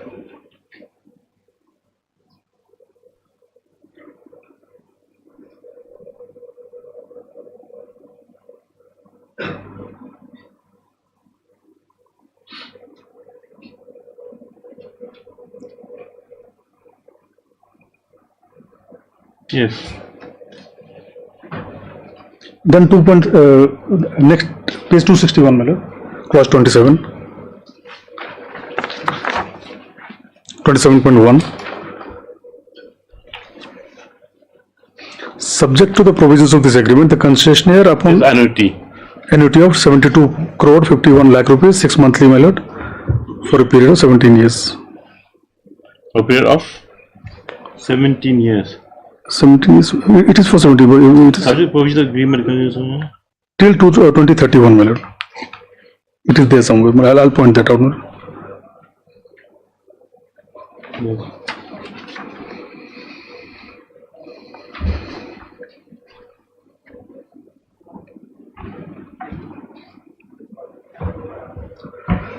Now, while referring to 23A, my lord,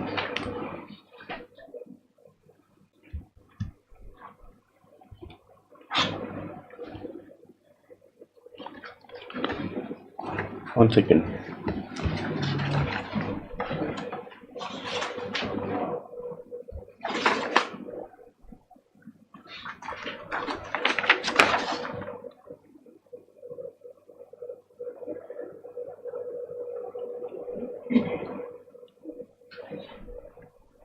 Yes. my lord, I'll come back to 23A, my lord, but that is a bonum condition in the entire matter, my lord. Now 23A, a plain reading, my lord, service by way of access to a road or bridge. I was submitting, I try to give an example also, my lord. Now who is giving this service, my lord? Whether this concessionaire is giving that service or National Highway is giving that service, my lord. That is the sole question to be decided, my lord. Now this is a exemption clause, my lord. as per the notification issued under the GST Act, my lord. Now the question is how these exemption clauses are to be interpreted, my lord. And if there is an ambiguity, it has to be interpreted in whose favor, my lord. My lord, our Constitution bench decision are very recent, my lord. That is flag A, my lord, in my compilation.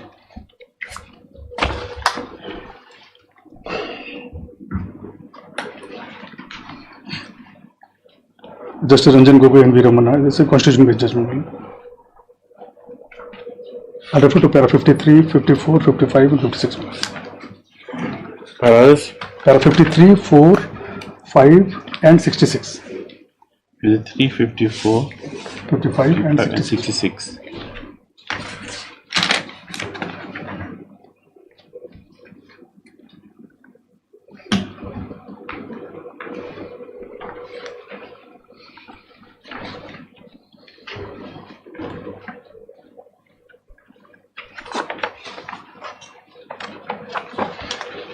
Earlier view was that taxing statute has to, like a penal statute, has to be interpreted very strictly, and the exemption notification should be given a liberal interpretation.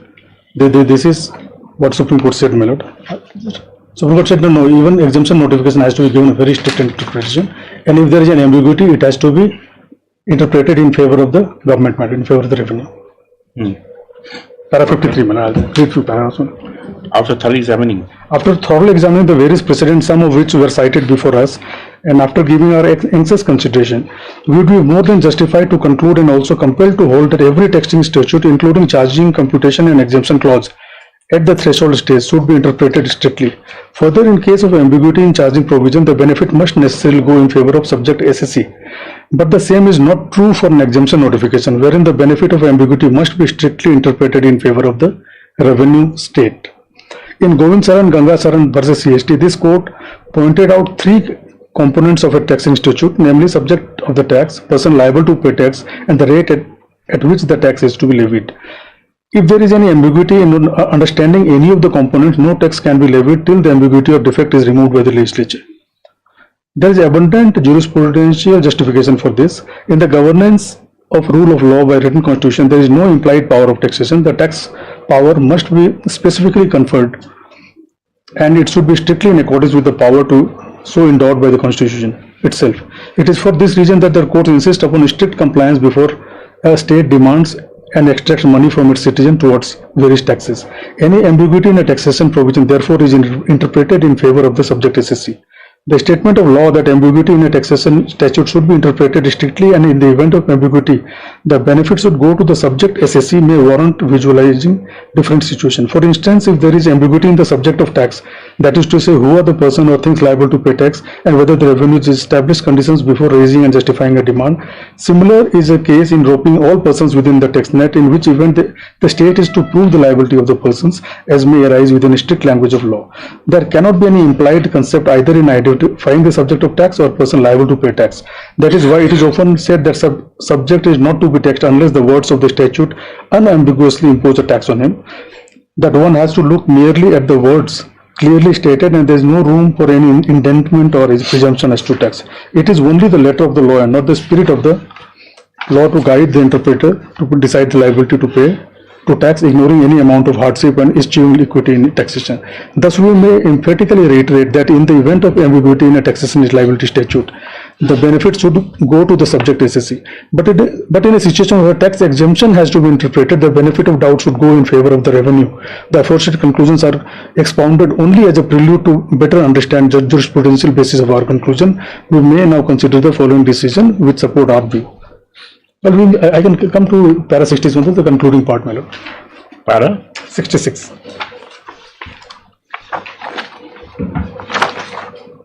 To sum it up, answer references the 66. 66.1. Exemption notification should be interpreted strictly. The burden of proving applicability would be on the SSC to show that his case comes within the parameters of the exemption clause or exemption notification. When there is ambiguity in exemption notification which is subject to strict interpretation, the benefit of such ambiguity cannot be claimed by the subject SSC, and it must be interpreted in favor of the revenue.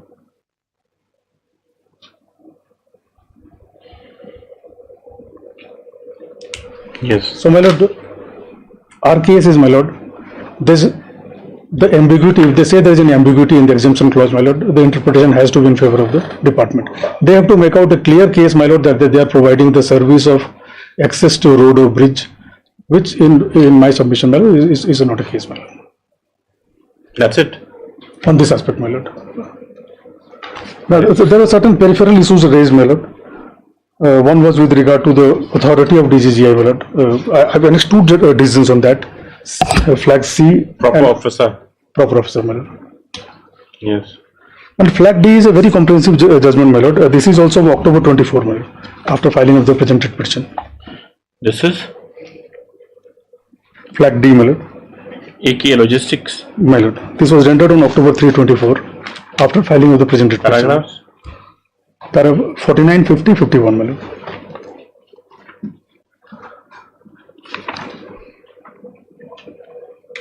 They have discussed all the notification interpreted to section 3, 4 and 5 of the CGST Act, my lord. If lordship desire, I can so I take a lordship through. Proper officer. Show cause notice challenge matter being issued per officer. Commissioner defines proper officer in terms of provisions. No, Mr. Singham has taken us through those two notifications and corrigendums. Right. Correct. That is with regard to commissioner and regard to yes. 291. The entire notification is quoted, my lord, at internal page 281, my lord. Internal page 281 is of this judgment, my lord.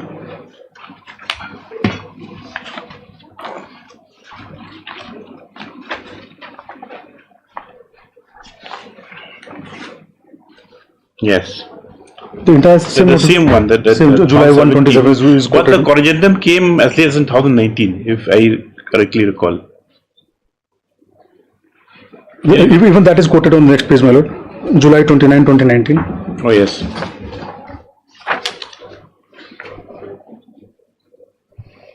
Then the Honorable Court has interpreted in para 24, section 3, section 4, they have quoted, my lord, the provisions of the That's statute. not para 49 that you said that. My lord, the conclusion, my lord, Proper. It concludes who's a proper officer. my lord, para 49, I'll read these 2-3 paragraphs, my lord. Yes.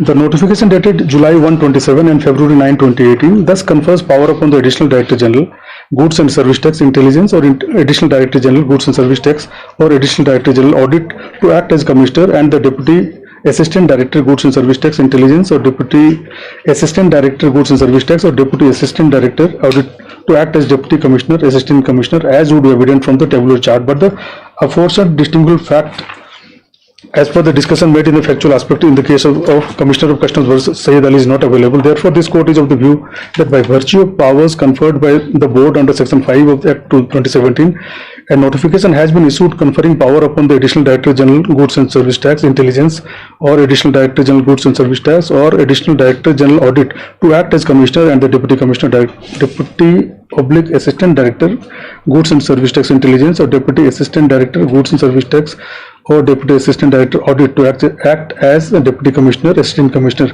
and as such it is incorrect on the part of the writ petitioners to make the ground that the Additional Director General Goods and Service Tax, Additional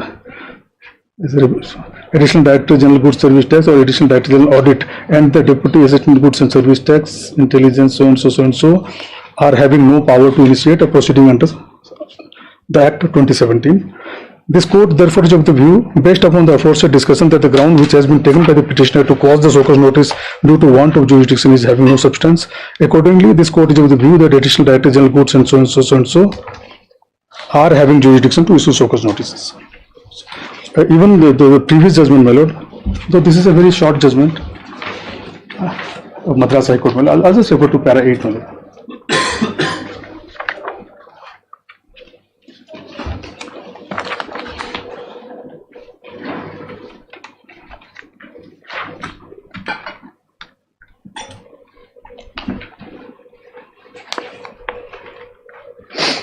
Yes. Para 8, as per the circular dated 9/2/18 issued by the Central Board of Indirect Tax and Custom, Central Government of India, the Officer of Director General at GST Intelligence shall exercise the power to issue show cause notice. Therefore, this court is not inclined to accept the submission of the petitioner that the impugned proceedings have been issued by the incompetent authority. So, my lord, in view of these two judgments, my lord, and there are also some other judgments also on this aspect, my lord. So this aspect, my lord, in my humble submission, is not very relevant at this stage.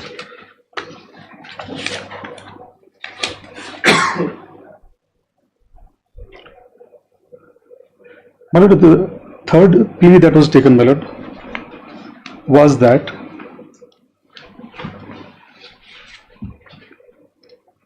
Yes. in this case, construction was completed in the pre-GST regime, my lord.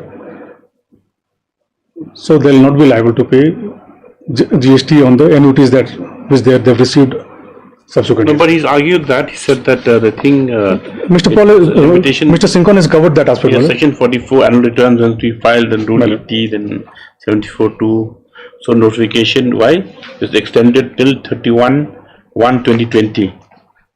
So his argument was that by the extension, then it's covered for the filing annual returns. That means well within the period. Is not barred by limitation. Not 5 years. But a few other sections were also relevant. I'll just take 5 minutes to place all those sections. Just act. But I'll take a lot to the transitional provisions. This is section 142(10).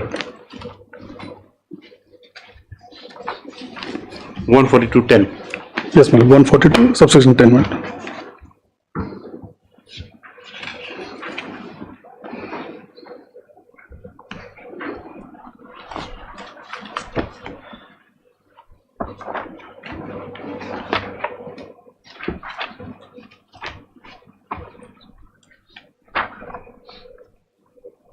Yes. It says, my lord. Exactly. Yes. Madam, 142 is headed as miscellaneous transitional provisions, my lord, and subsection 10 says,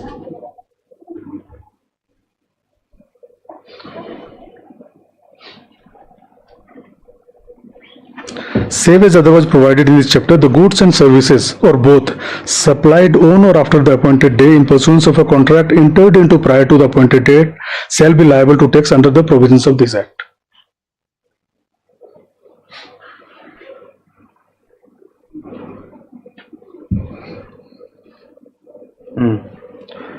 Now, what becomes relevant is what will be deemed to be the time of supply of service, my lord. When it will be deemed the service was supplied in this case, my lord. Yes. Now, for that, I'll take your lordship to section 13 of that, my lord.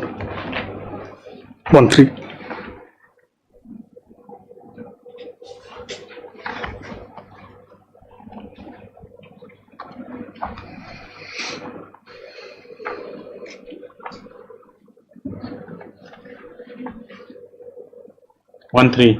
Section 13, 1(3). Yes.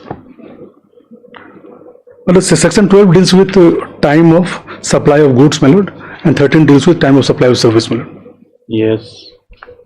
Now, this says, my lord, section 13(1), the liability to pay tax on services shall arise at the time of supply as determined in accordance with the provisions of this section. Yes. Then 2 says the time of supply of services shall be earliest of the following dates, namely the date of issue of invoice by the supplier if the invoice is issued within the period prescribed under section 31, or the date of receipt of payment, whichever is earlier. B says, the date of provision of service if the invoice is not issued within the period prescribed under section 31, or the date of receipt of payment, whichever is earlier. And C, the date on which the recipient shows the receipt of service in his books of account in a case where the provision of clause A or B do not apply. So, my lord, sum and substance of conjoint reading of all the provisions, that when the payment is received, my lord, that will be the earliest date of tax liability for them, my lord. Now, here the payments are received, my lord, over a period of time. That means date of receipt of payment. My lord. Yes.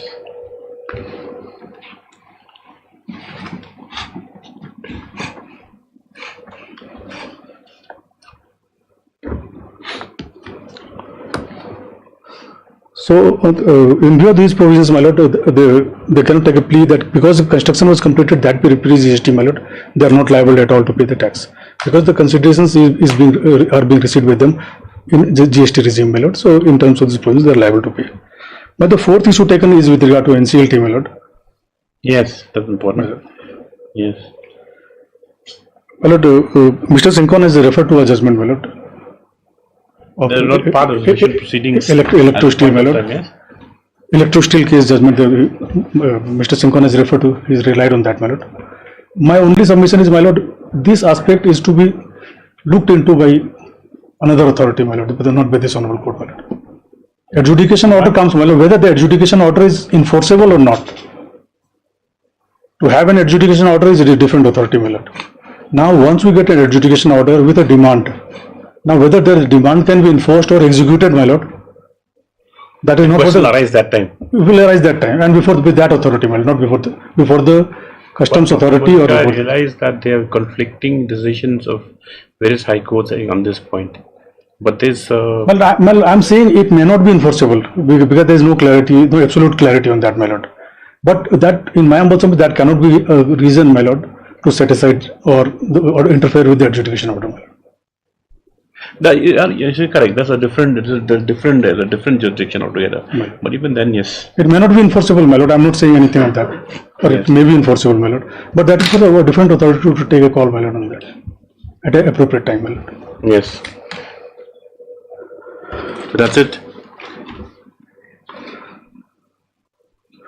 And another plea raised by them is with regard to Section 74, 5 years, my lord. Yes.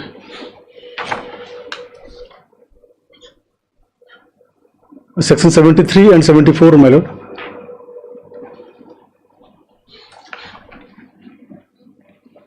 One second. Yes.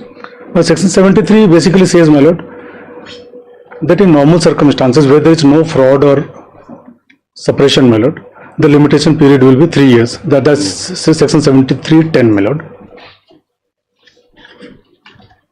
74(10) says. 74(10) says 5 years. If there is any suppression of fraud or suppression of fact, my lord. 73(10) limitation is 3 years, my lord. 74(10) is 5 years. Yes.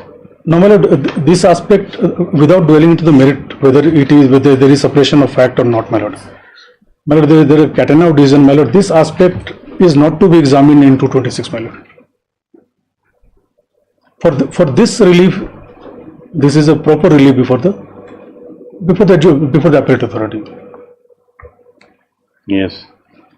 Though today I am not armed with that decision, my lord, but I'll place along with written synopsis or something. That's it. My lord, primarily these are myself. Subject to in rebuttal if something new comes up, my lord. Yes, Mr. Ghosh, I see you online. So when do you want to make your rebuttal? Yes, Lord. When? I propose to do it on Tuesday. And then on 19th, because it will take some time to state us argue that motion for 2.5 hours. And also for so Tuesday and 19th. So Tuesday is 12th. Tuesday is 12th. And then 19th. Right then. List hearings unconclusive. List for rebuttal on Tuesday the 12th. By the what I also intend to do is to submit it of all the submissions that are made so the rebuttal can be very pointed so that I don't waste my time. Yes. Thank you.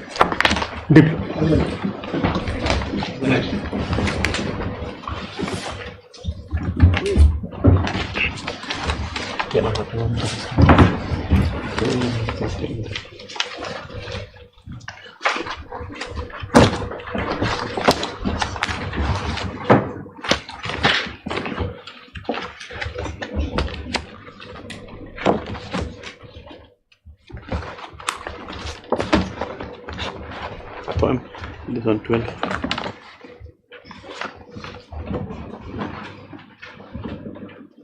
Item number 7.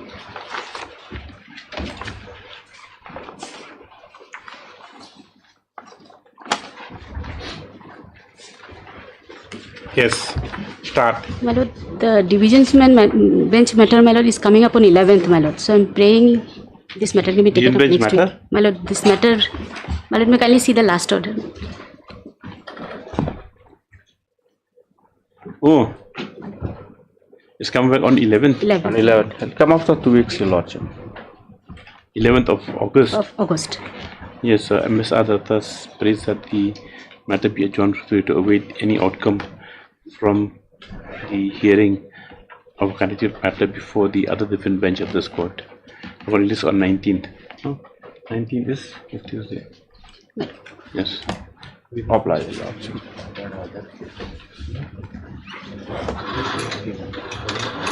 Oh, yeah.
Supplementary list.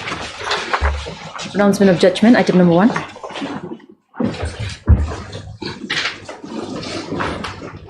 Petitioner side, nobody.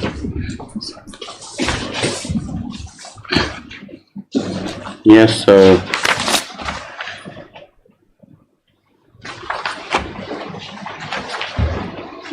as such, in view of circumstances as they pertain, keeping with the communication dated 21/7/2025, the respondents are therefore directed to make necessary alternate arrangements as expeditiously as possible, preferably in a period of 10 weeks from the date of this order, and thereafter to accept the resignation of petitioner positively in a period of 4 weeks thereafter. 10 weeks. 10 weeks. 10 weeks, sir. You don't want to keep a government, unwilling government. Yes, that's enough time. 10 plus 4, 10 weeks plus 4 weeks, 14 weeks. Any mention? Yes.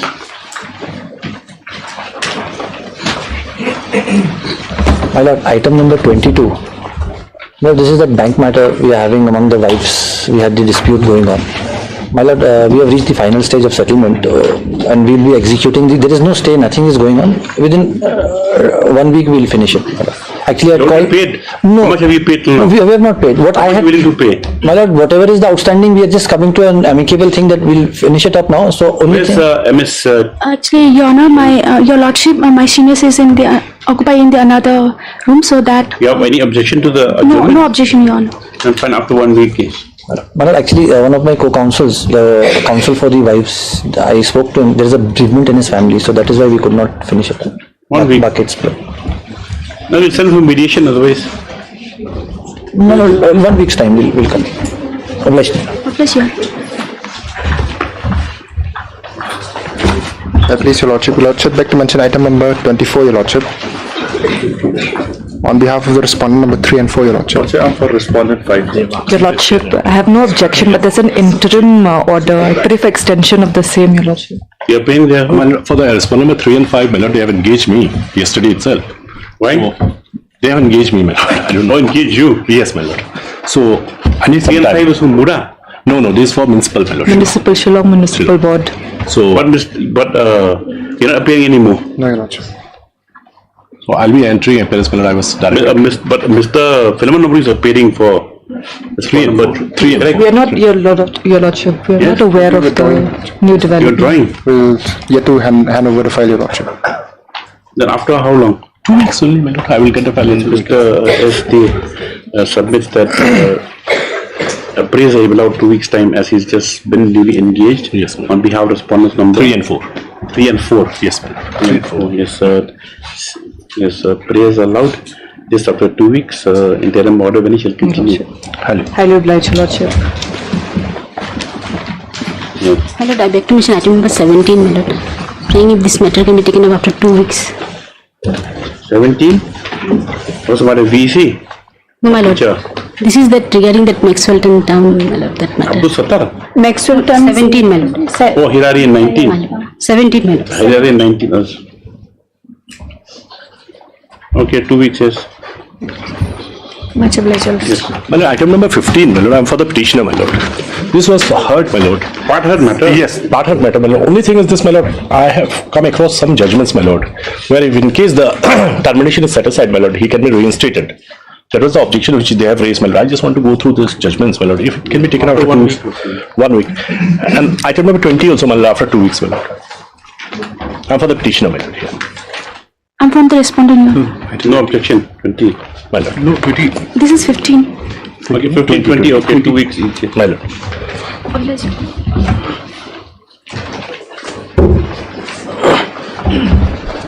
May it please, Your Lordship. Lordship, I beg to mention item 21, my lord. My lord, in this matter, my lord, we are directed to file the additional affidavit, my lord. As per the order dated. Where's the petitioner? Have you taken time? Have you informed them? I couldn't find a local counsel, my lord. Actually, as per the last order, my lord, 18/7, we had liberty was granted to us, my lord, to file the additional affidavit. We will be filing in the course of the day, my lord. Okay, Mr. Jinjin said as allowed by this court, the arrest will be fined the cost of the day.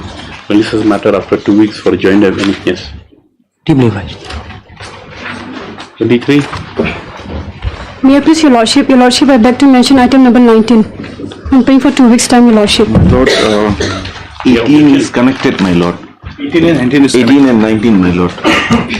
I was school teacher. My Lord, is connected. Last occasion about to dispose of, my Lord, due to some order. I'm paying for time as per the client's instruction, Your Honor, Your Lordship. As per the Client's instruction to pay take for time. Yes, Your Lordship. Why? Who's the client given such to take time? It's for the lawyer to decide. You want to withdraw the case or you want to No, continue? Your Lordship.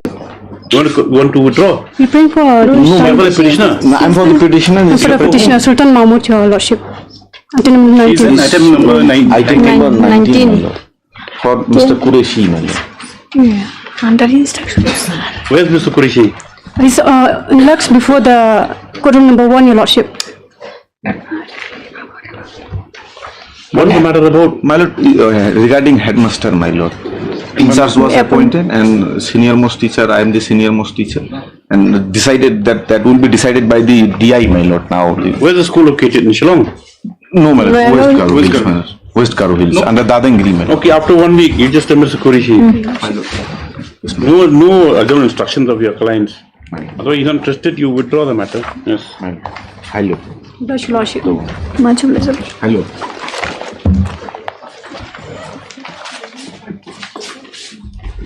Yes. Please, Your Honor, I beg to mention item 15, 15. 15? 15 is already mentioned.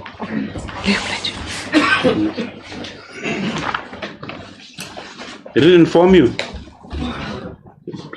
Anyway. Supplement, item number 2.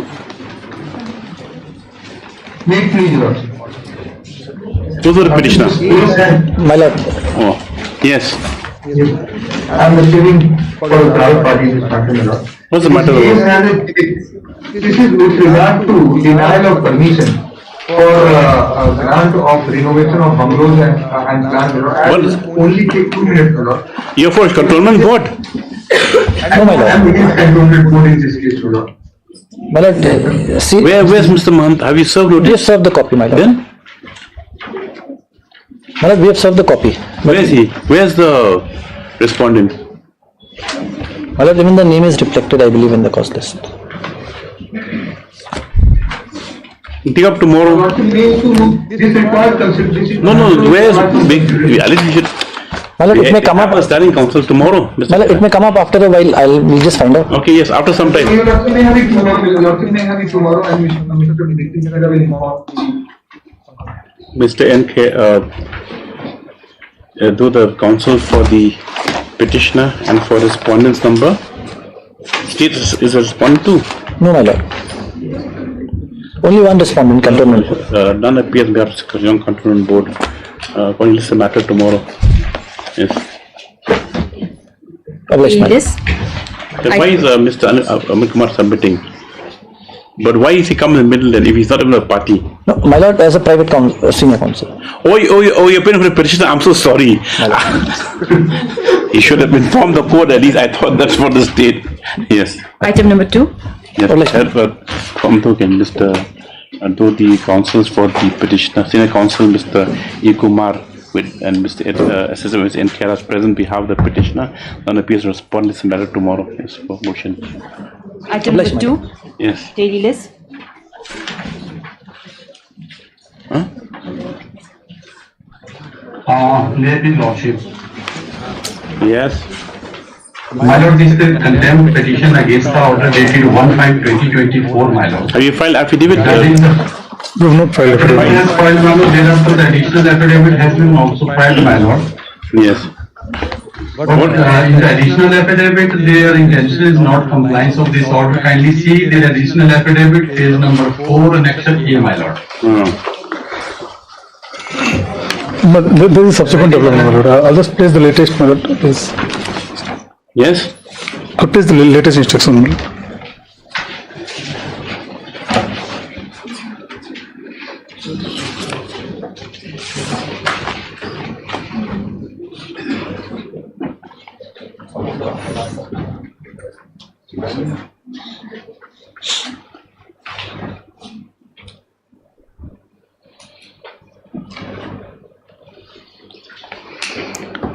because on last topic we said that we have referred the matter to finance ministry because there is huge financial implication. Now finance ministry has communicated to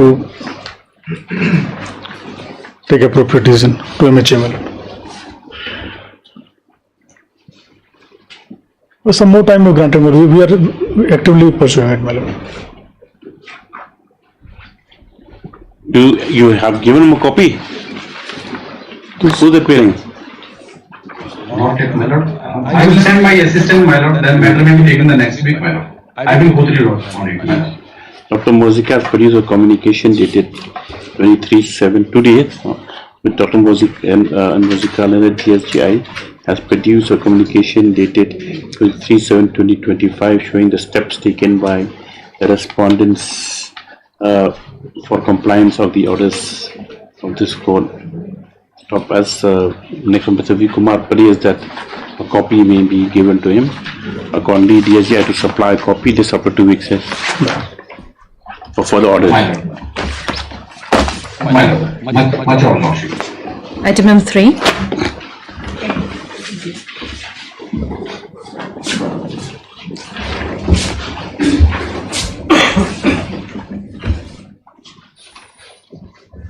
Please, Your Lordship. Your Lordship, ample opportunity has been given to the respondent number 8 to appear, Your Lordship. Yes. It's not appeared as on date. If Your Lordship can proceed with the matter, Your Lordship. Then we'll have to. How many dates they haven't appeared? They've been served. Yes, Your Lordship, they've been served. My lord, the affidavit of service was perhaps filed on sometime in the month of July, my lord. July. And how many dates did the matter appear after that? We filed on 12th of June. This is the second date, my lord. Last time you submitted that they're very important. Yes, Your Lord. Crucial. It's on number 8. We'll give them one more date. And we'll declare go ex parte next date. It appears from the order sheets that the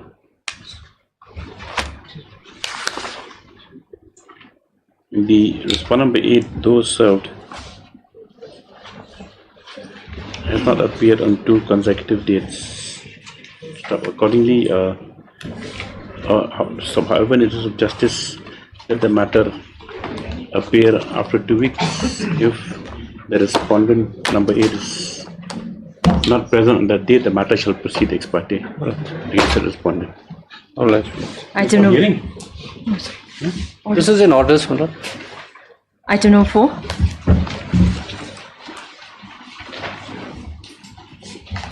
In this matter, my lord, pleadings are complete. We have filed the rejoinder, so my lord, post it for hearing. Rejoinder in our filing. We have filed it. Yes. This party subject pleadings are complete according to this matter for hearing. And so on, sir. Yes. 5. May it please your lordships. Lordship, I'm representing the respondent MPSC in this matter. Lordship, I'm praying for some more time, Lordship, to file our affidavit. How much time you prayed before? How much Lordship, time? Lordship, we've prayed twice. Innumerable times. Lordship, this would be our second time, Lordship. Yes, no objection. MS the Cruz pays for on behalf of respondents number 224. Pays on for the 2 weeks time for affidavit. This thereafter. So, Highly obliged, Lordship. Item number 6. this also available.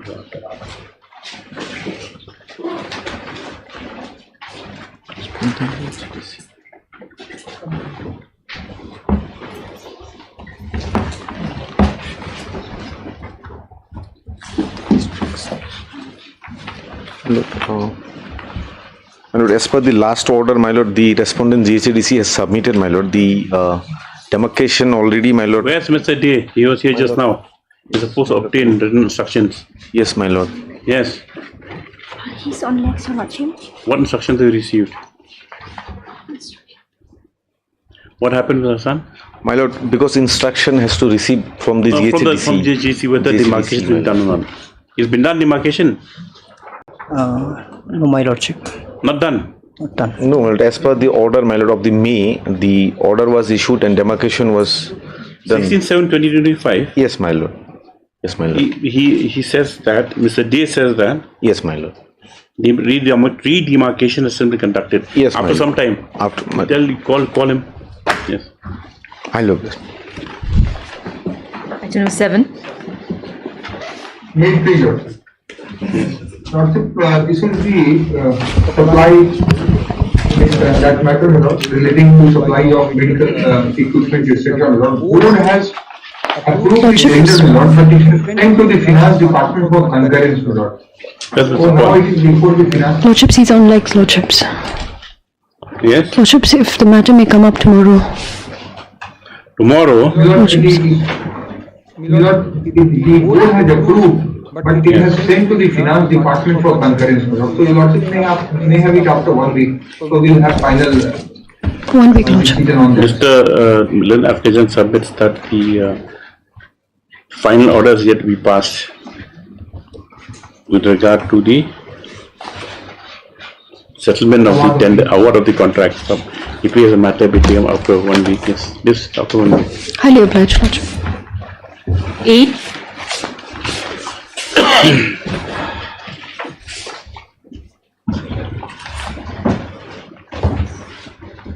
But here the petitioner counsel was to take instructions, my lord. He's on leave. He's where is he? It's not available today, my lord.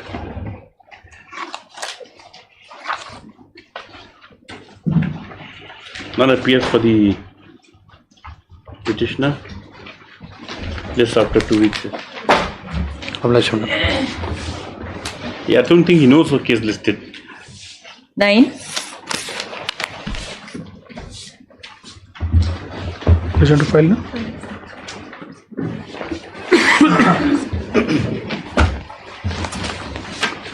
The file rejoined yesterday, my lord.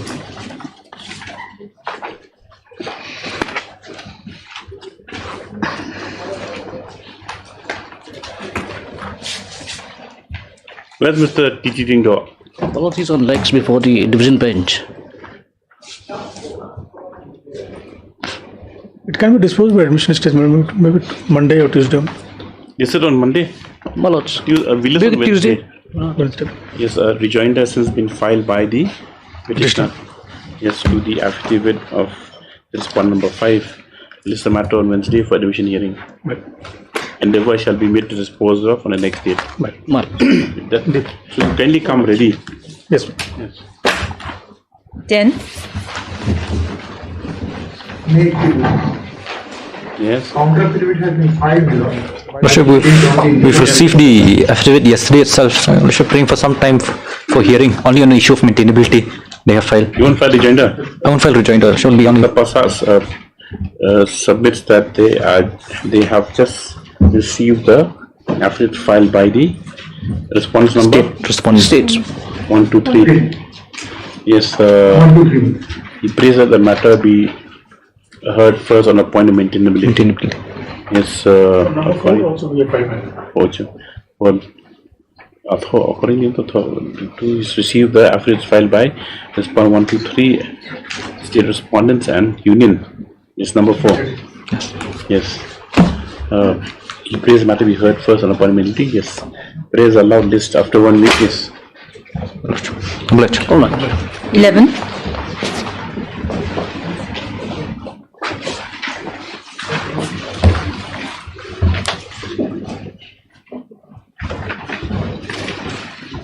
Yes, what's the matter? This is regarding refund of security deposit furnished for provisional release of the truck. It can be disposed of in terms of page 56, my lord. Your lordship's earlier order. Earlier order. I thought it's already disposed of. No, at that time. I also thought it's disposed of. It is disposed of on at page 55, my lord. No, I understand, but this particular was not disposed of earlier. No. He's a son, this one. Son. Then? Earlier he was represented by his father. Both parties, council parties submit that in view of the earlier judgment rendered by this court in WBC 393, the judgment of this court dated 9/5/2025, in WPC number 393/2024, petition also, which is relates to the petitioner's vehicle number. Vehicle number, yes. 24C 2275. 2275. It is sorry. Also, for the parties of the crime, their judgment dated 2025, and by the court in WPC 2024, this petition also which relates to the petitioner's vehicle number. Yes.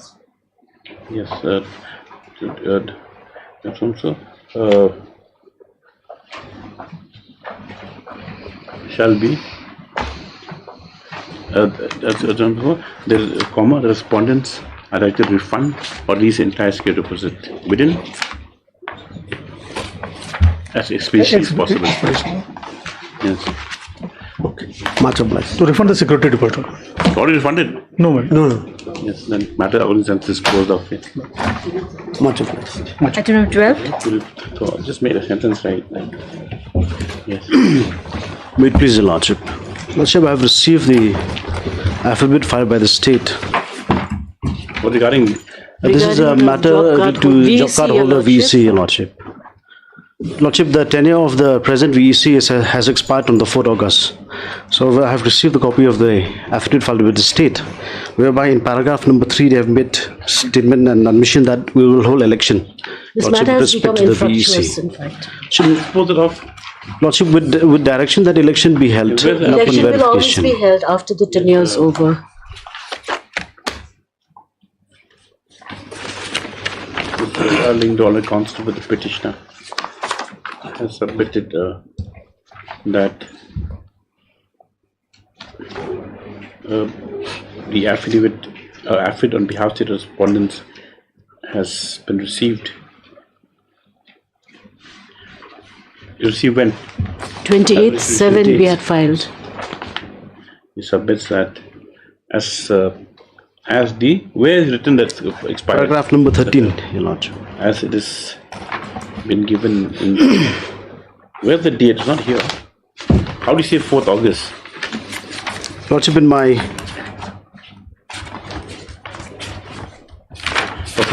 we understand this. Thomney has been just been received.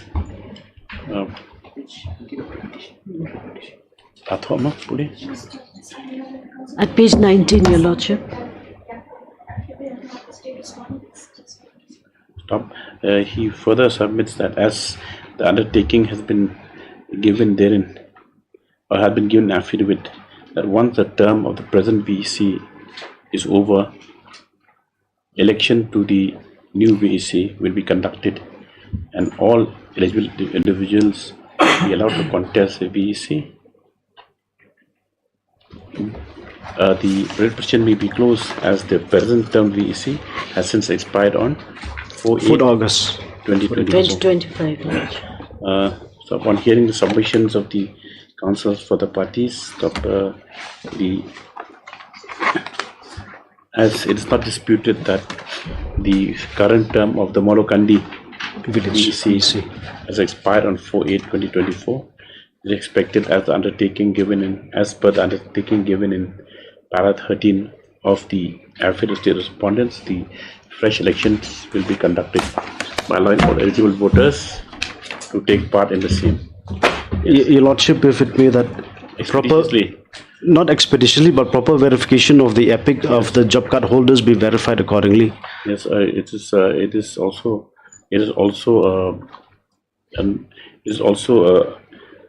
observed herein that as the matter concerning the eligibility of job card holders has been subject matter in various petitions, it is expected that the state respondents will verify that the voters list of eligible voters before the set elections are conducted. This all the cases have come to all the same thing: verification.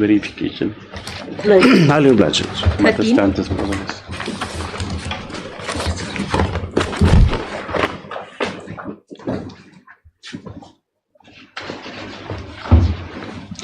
Yes. Affidavit. It's for affidavit, but I have received instructions, my lord. What's the matter about? Some referrals, Your Lordship, regarding aerial bills. I'll just take your lordship to page 17. Page 17, my lord, of the writ petition. 17 is the affidavit. 17 is the order. Yes. 17 is the order, my lord. This is a short order. I'll just those so and so for the respondent has produced a communication dated whereby the grievance of the writ petition is stated to have been redressed. However, it is submitted that the writ petition was asked to calculate and provide the area bills. Mr. B. Dev, learned counsel, will submit that the writ petition is not aware of the parameter on how to calculate the area bills. He thus prays that the directions be issued to the pay and account section of the respondent for calculating the same. So and so submits the petition at liberty to approach the pay and account section who will cooperate and generate the area bill in question. So after that, my lord, calculation has been done, amount has been paid to him. In the meantime, what happened, my lord, he filed an appeal against this order, my lord. That order is at page 21, my lord. Why he filed an appeal? He wanted interest, my lord. Yes. Now what the division bench said, page 22, my lord. Yes. The entire relief that the appellant wanted, including interest, had to be claimed in the earlier proceedings, applying the principle of order 2 rule or so and so. Entire claim in respect of cause of action has to be made in one proceeding. It cannot be split into several proceedings. In the earlier proceeding, there was no claim for interest. The court has no occasion to consider it. Having omitted to claim it, the appellant cannot claim it now. But to make it clear that there is a further delay in payment of the above dues of the appellant will be entitled to claim interest in accordance with the law in an appropriate proceeding. So in this matter is come interest now. So, my lord, in an appropriate proceedings, my lord, in my humble submission was a reference to civil court, my lord.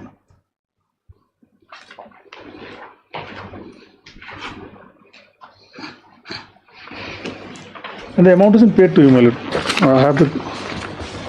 What is that?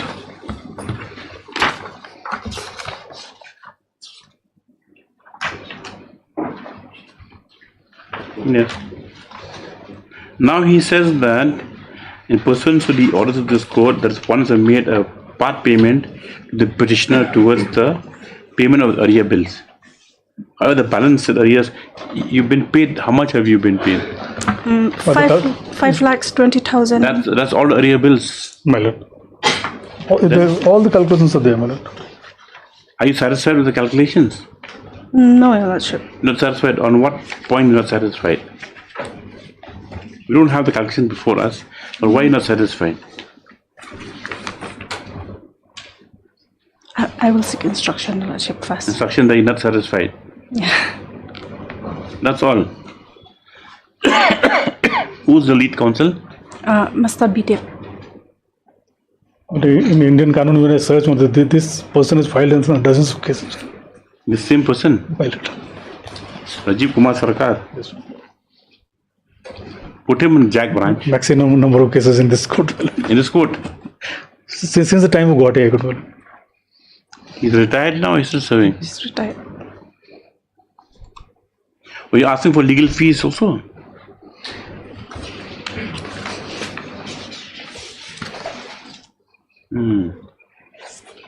What to do then? We did wait for Mr. Depp to dispose it of. Yes. Yes. Yeah, MS counter motion. Yes, I'm going to praise the matter BTN after the date. First takedown.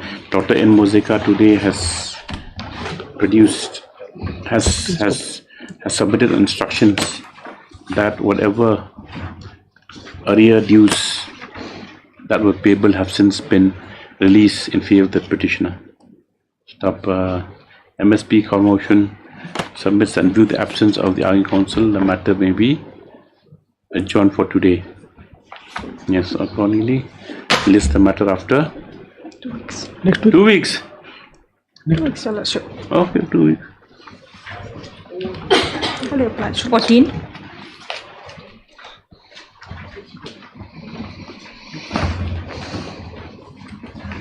Objection. Objection. My lord, the respondent has yet to file the objection. Not filed.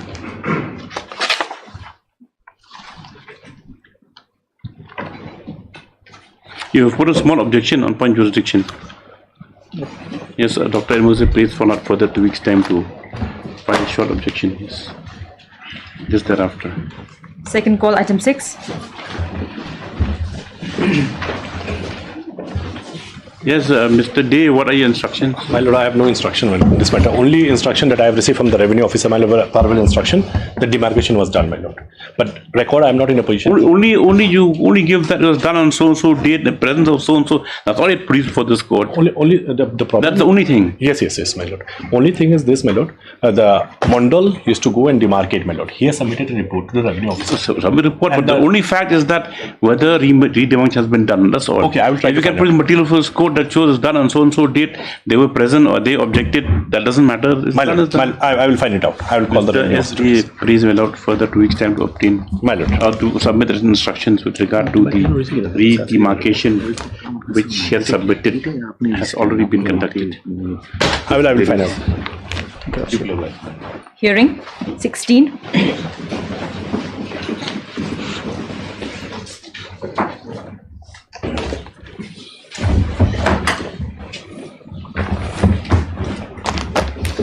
We'll take it up at 2:15. Watch. Mr. Jindal. If I can just push it over for tomorrow. Why you have matter in division bench? No, my lord. I just need to go and pick up my mom. She is in the hospital. Tomorrow, my lord, won't be possible because I've got other matters, my lord. Court also. Then let it be on Monday. Monday, my lord. Stand up to next week on the query of the council for the parties. I'll have it. 23. 23. Yes. You ready with the matter? Please, Your Honor, I'm praying for 2 weeks' time for this matter. Then why didn't you pray earlier? I made a mistake with the item number. I apologize for that. Yes, Lordship, yes, I am not. Where's Mr. Gautam? He's in good health. He's having some personal difficulty. We'll that's not the next statement. Pray or something. This is a matter of 2 weeks. Oblige, Your Lordship. Once you post a hearing after at 2 o'clock, it's just,